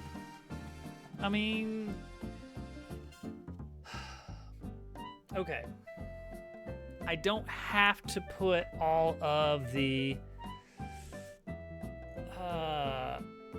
collisions into Blender objects. Like, what am I trying to say? Like, I will build some complex objects for this game. Like, I can imagine some, like, in-depth looking, like, bridge support columns or something that look really cool. But they don't need special collision. I can just put an invisible cube around things for collision. That sort of thing. That should be fine. I don't understand why this is happening exactly. Like, that's... Yeah, that's really weird. Has anybody else encountered that? That's super weird. Godot... Cube corner stuck. Oh, hang on. This is the character body 3D with cylinder collision shape gets stuck. Let's see. Yeah, that's it. That's exactly what I'm seeing. I can confirm issue is in 4.0.3 stable. Character body cylinder collider collisions seem quite buggy in general in Godot 4.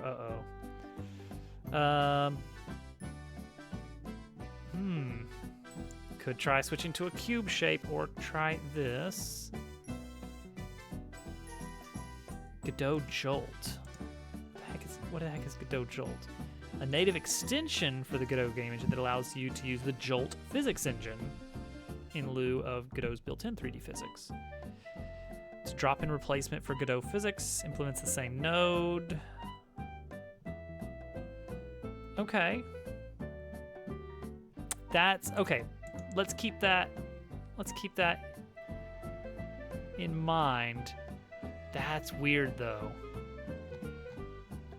That's super weird. It's apparently cylinders specifically, and I specifically want a cylinder, not a capsule.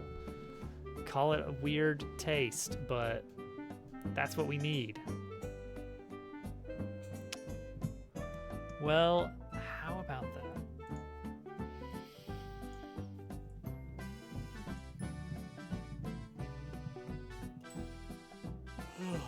Man. Well, that's weird. It's validating to see that it's the exact same issue.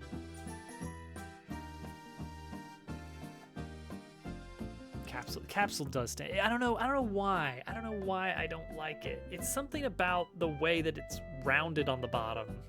It's like that's not how games used to work. That's a recent thing, and therefore it's bad.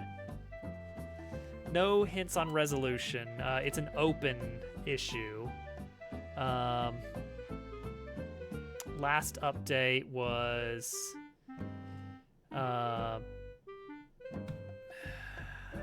February 10th. It was listed as confirmed, but it's been in here since May of 2023, so it's a long-standing one, probably not a super high priority. And it looks like there is a workaround in the sense that there's you can just swap out the physics engine. But it is good to know that, like, okay, yeah, that's something that we can do, is we can swap to Jolt and still use everything else the same. It'll just be a different under the hood physics engine, so that this kind of collision problem won't be an issue.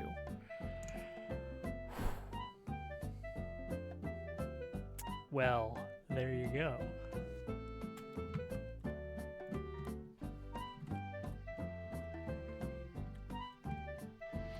All right, I feel like we need to fix that gear spinning, or not spinning rather. And this is a problem because I went through great pains to switch everything over to 2D nodes. So let's talk about that. So, what we see here is a single sprite that is using the texture of a sub-viewport. Basically a hidden world that only contains 2D images, but we can't see them because they're in a viewport. But they exist. It's just... oh, right. They exist, it's just you can't see them.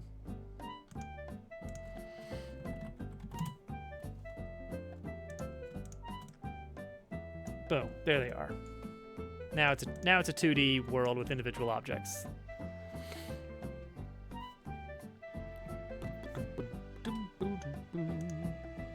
But this makes animations really annoying to do.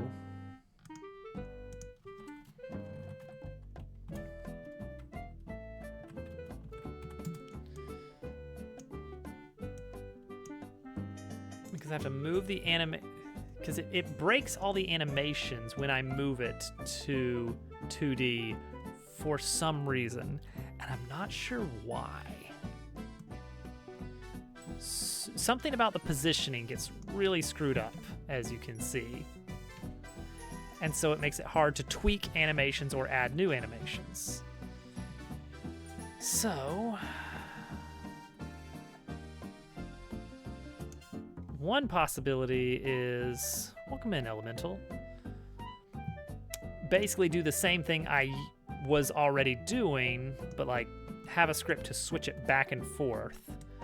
Which maybe that's good, maybe that's bad, I don't know. But we do have an editor script that converts 3D sprites over to 2D and puts them in the right thing. I could have a script that just does that same thing, but in reverse. JD, welcome in. How goes the dev stuff tonight? Tell me about the latest project. I haven't really heard much since the kind of the Godot PowerPoint project that you were telling me about. For everybody coming in, I'm Dobbs. I really like video games. I've been on quite a kick of streaming dev stuff. We're working on a Paper Mario like. So we're working on Bear Game. Yeah, the Smokey the Bear horror game. Is that the one? This is what we're working on. Is Thousand Year Door. Paper Mario, but better. How is it better? Because I made it. That's it. Send some journal pages. Got to get that sweet lore. Sooty, yeah, legally distinct. It's a completely different character. Bearsona.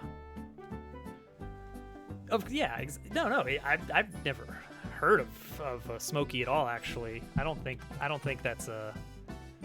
It's probably not a real thing.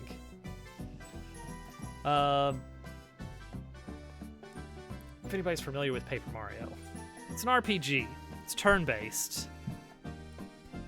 Character art is all flat.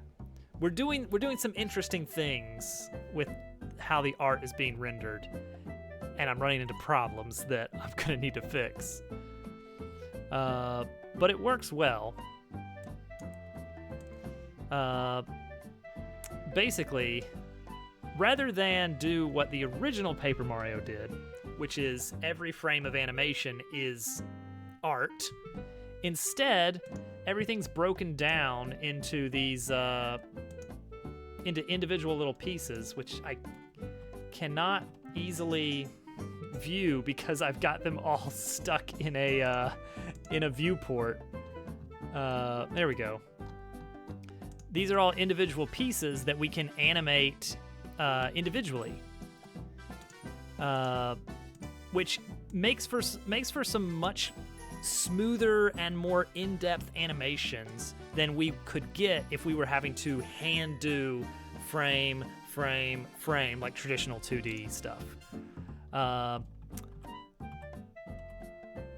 For a reason, and I'm not going to get into it because it's really weird, but because of reasons, I've got it all in a viewport. Originally, it was all 3D sprites. I haven't done anything like inverse kinematics. It's all hand. All the animations, it's nothing intense. It's more of just like things bouncing around. The robot did have a rogue arm. Oh, you know what? I've actually got the video that shows the ridiculous issue that we ran into. And I know why, I know why it was happening. I don't agree with it. I don't like it, but it was happening. All right, so this is the old way we were doing it on the left, which I really liked that there was a little bit more three-dimensionality because it was all 3D sprites. But because of the way that 3D sprites are ordered by default, not with using any manual ordering flags, but just how it calculates which sprite is in front, is it takes the center point of the 3D sprite and just figures out which center point is closer to the camera. Normally that's fine, but there are some cases where that's not what you want because it's a flat sprite, and sometimes if the camera moves too far this way, then suddenly it draws this one in front, and then it switches to this one in front, then it switches to this one in front, even though in a plane they're just exactly where they're supposed to be. There was a fix for that. You could set the alpha cut property to pre-pass, I think it was pre-pass alpha or something, And that fixed it. That kept the order to something more natural. But it would actually cause, depending on where the camera was, this issue where you lose out on the smoothness of the edges. So look at this guy's little face here. Nice and smooth, and then crisp. And then nice and smooth over here. But then the camera moves over, and now it's all this very, very crisp, jagged line. And so what I did is, to deal with that, to make it more consistent, I now have the whole 2D, I have all those 3D sprites, I converted them with a script that I don't want to talk about having to convert sprites over. They are now 2D sprites, normal things, and they're in a sub viewport. Hello, music, stop, please.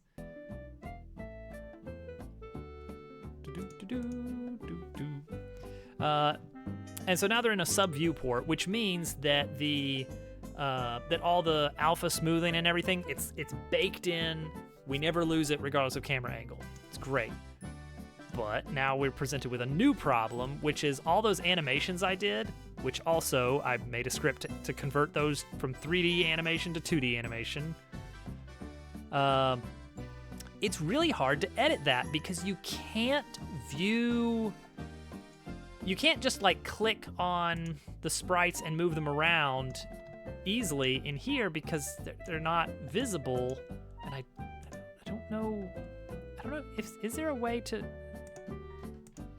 I don't know that there is a way to see the contents of the viewport, except for in this little preview window, which isn't super helpful. It's like it works, but I don't like it. But yeah, anyway. See, I can see it in this tiny little window over here, but I can't click and drag the individual sprites around. 3D paper. I think I remember actually seeing that. I think that might have been part of it that gave me the idea of like, I should be using viewports. That's my magic solution. That's the silver bullet. It wasn't the silver bullet. There were like 3 different answers I had that I'd come up with. And I weighed the pros and cons of each. And I was like, we got to do viewport. That's going to be the one to use. But yeah. Yeah, I think overall it looks good. I wish I could show the animations off a little bit better. They're so tiny in this little in this little panel over here, but you can't see them in the actual window here. But yeah, it's coming along. We got like the basics.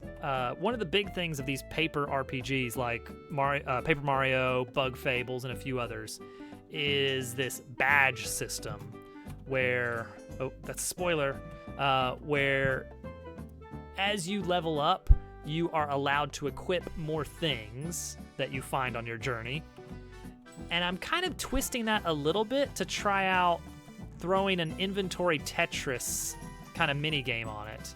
Like, okay, yes, you can have this equipment, and it's still, yeah, you need a certain number of slots to fit it, but also, let's try that you actually have to deal with the position of the equipment in the grid, and that, more valuable stuff might be more unwieldy in its shape. So that's a system that's in place. And then, of course, the battle system. The thing I like most about these RPGs is... Oh, yeah, because I equipped the badge that gives me that. Is that the numbers are very small. Typically, in these games, you start out doing 1 or 2 damage. And towards the end game, you might be dishing out, like, one attack might be dishing out 4 damage. It's not much. But I think that helps make it more strategic and interesting. So yeah, we got little animation. I got a system in place that I can define moves as a series of actions that take place. The main combat loop is this list of events that happen in series. First this one, and then wait until it's done, and then the next. It's an event queue. So it's this tiered event queue system. Oh, see, that's not supposed to happen either. I've broken all the animations by moving them into 2D, and I haven't gotten them all fixed yet, but we're getting there. Poor snail. We had to take him out. We had to take the shot. This guy's just a placeholder partner, but there will be different partners you can swap out between, and then they'll have their own set of moves and stats and all that.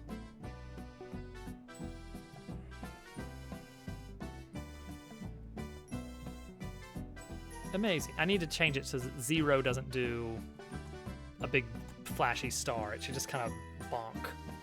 All right, yeah, definitely. Get yourself something to eat. Again, appreciate the raid. All right.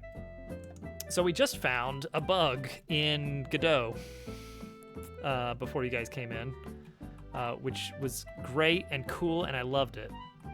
Thank you very much. Apparently, using a cylinder collision shape, and I have my reasons for choosing cylinder over capsule. Cylinder collision shape just does not like cubes. Now, these are two different cubes. This one is fine. This is just a primitive that I threw in as a static body with a mesh instance and a collision shape of box. This one is imported from Blender, and it is just the default cube with a texture slapped on it. For some reason, you get stuck on the corners of the default cube, but not, oh, I'm soft locked. I'm actually soft locked. But you don't get stuck on one that's created in Godot. And apparently it only happens with cylinder collision shape character bodies. Why? Who knows? It's a surprise.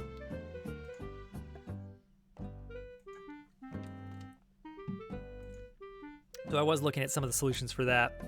We may have to switch to a different drop-in physics engine. Jolt is what I'm seeing as the most likely fix for the problem.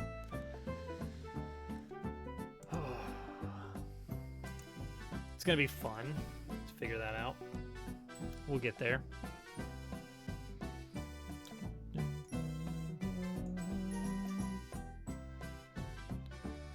Let's see here.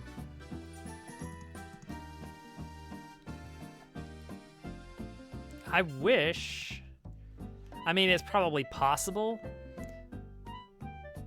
but the whole nice thing about using the Blender cube or Blender shape is that whatever I design, it looks the same as its physical shape. So I don't have to manually match the collision shape to anything. It just is.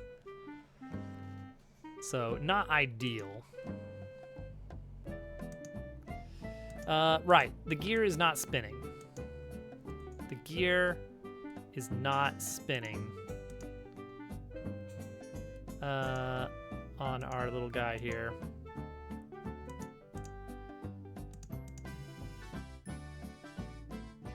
Why?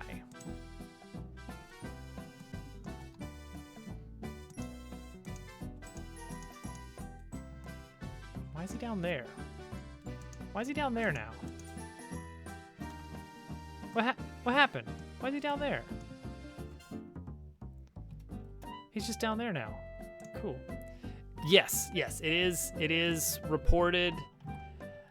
As far as I can tell, it's not planned. It hasn't been brought in for fixing. It hasn't been updated since February, which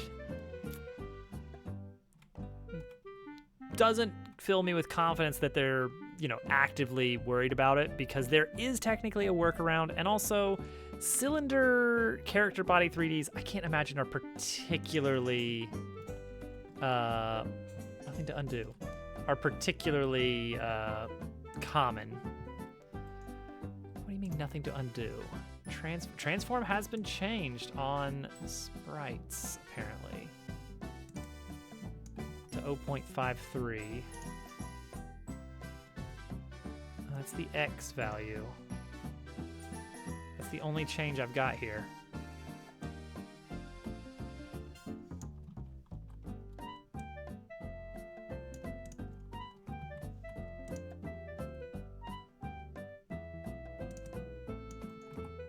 Huh. Oh, it used to be, okay, hang on. It used to be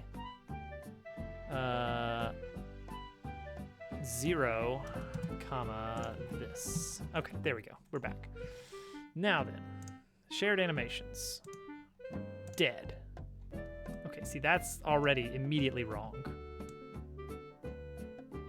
Oh. Okay, so position.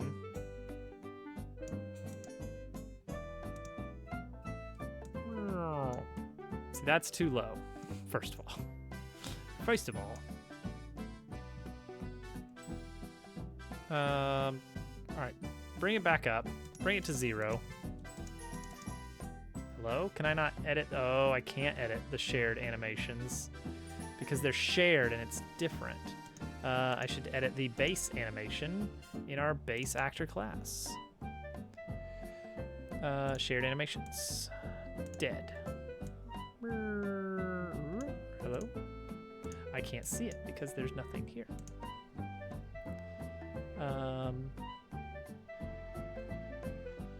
Let's add in a 3D sprite.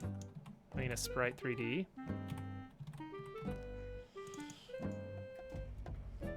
Oh, well, promising.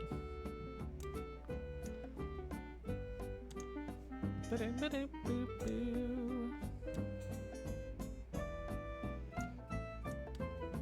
get this guy up in here. There we go. Now we can see. Yeah, see, it goes too low. All right, just to make sure. Yeah, that's where he normally is. Twist is fine. It's dead. That's the problem. Or he falls way down there.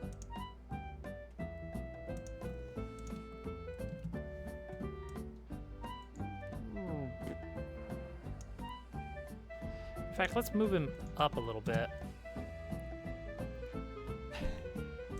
At some point. All right, let's see here. See, look, it's still like underground for some reason.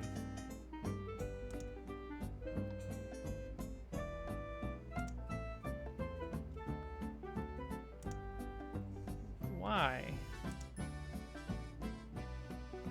Oh, there's some kind of offset thing, isn't there?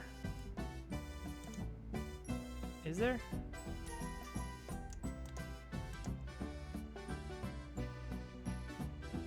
Wait, it did it again, didn't it? Reset doesn't reset the position.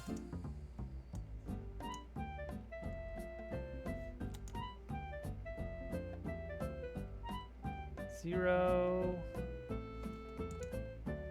Reset doesn't reset the position. Oh my gosh, that's it. Base actor. Shared animations. Reset. We need to add the position track and set it to normal.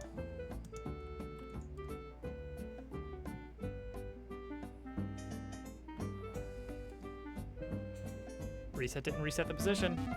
Whoa, jeez. End of stream surprise. Anonymous. Hello. Welcome in and thank you for 5 gift subs. Oh boy, it's gonna be going for a while. Welcome in. Subs for Eanomoth, Hovercat, Bear-like Lion, Serial Frio, and Dragonfire. Hey, I recognize a few of these people. enjoy those beautiful artisanal handcrafted emotes. Everyone go follow Anonymous. Shout outs to Anonymous. Do not shout out Anonymous. It's very kind of you, Anonymous Gifter. Thank you. It's very humbling that people are interested in this at all.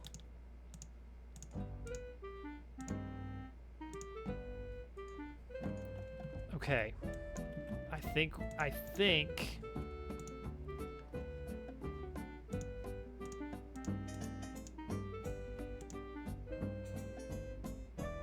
that didn't fix it. That did not fix it. Hilarious.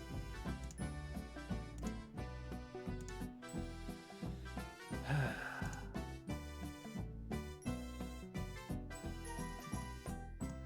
still don't know why it's sitting there.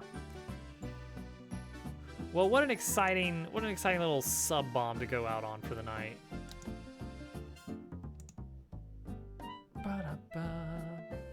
I gotta figure out where we're gonna go after this. We got some people to keep in the platform. Boom. Let's see here.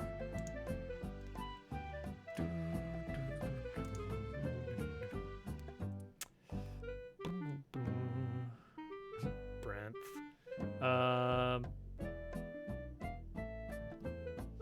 Probably Mushu. He usually gets up to something good. Eventually.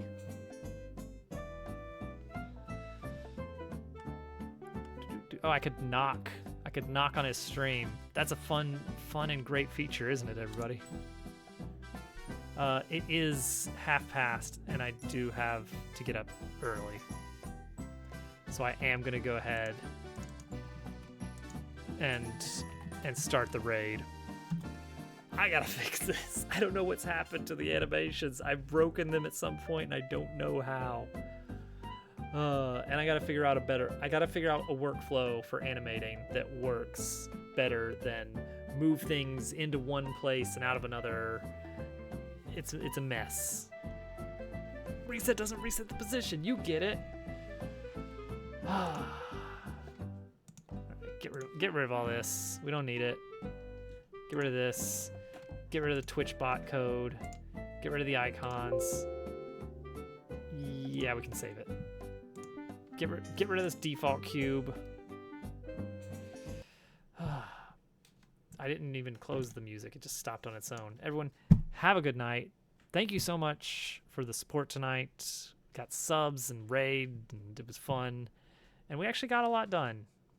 And we learned something valuable about physics engines. That sometimes they don't do what you think they do. The end. I'll see you guys next time. I'll be back on Friday. Probably for more dev stuff. At some point, we will take a more extended break. We did a one-off the other day, but at some point, we'll take a pretty good break to just play some video games for a while. All right, everybody, I'll see you over at Mushu's channel. Bye. The end.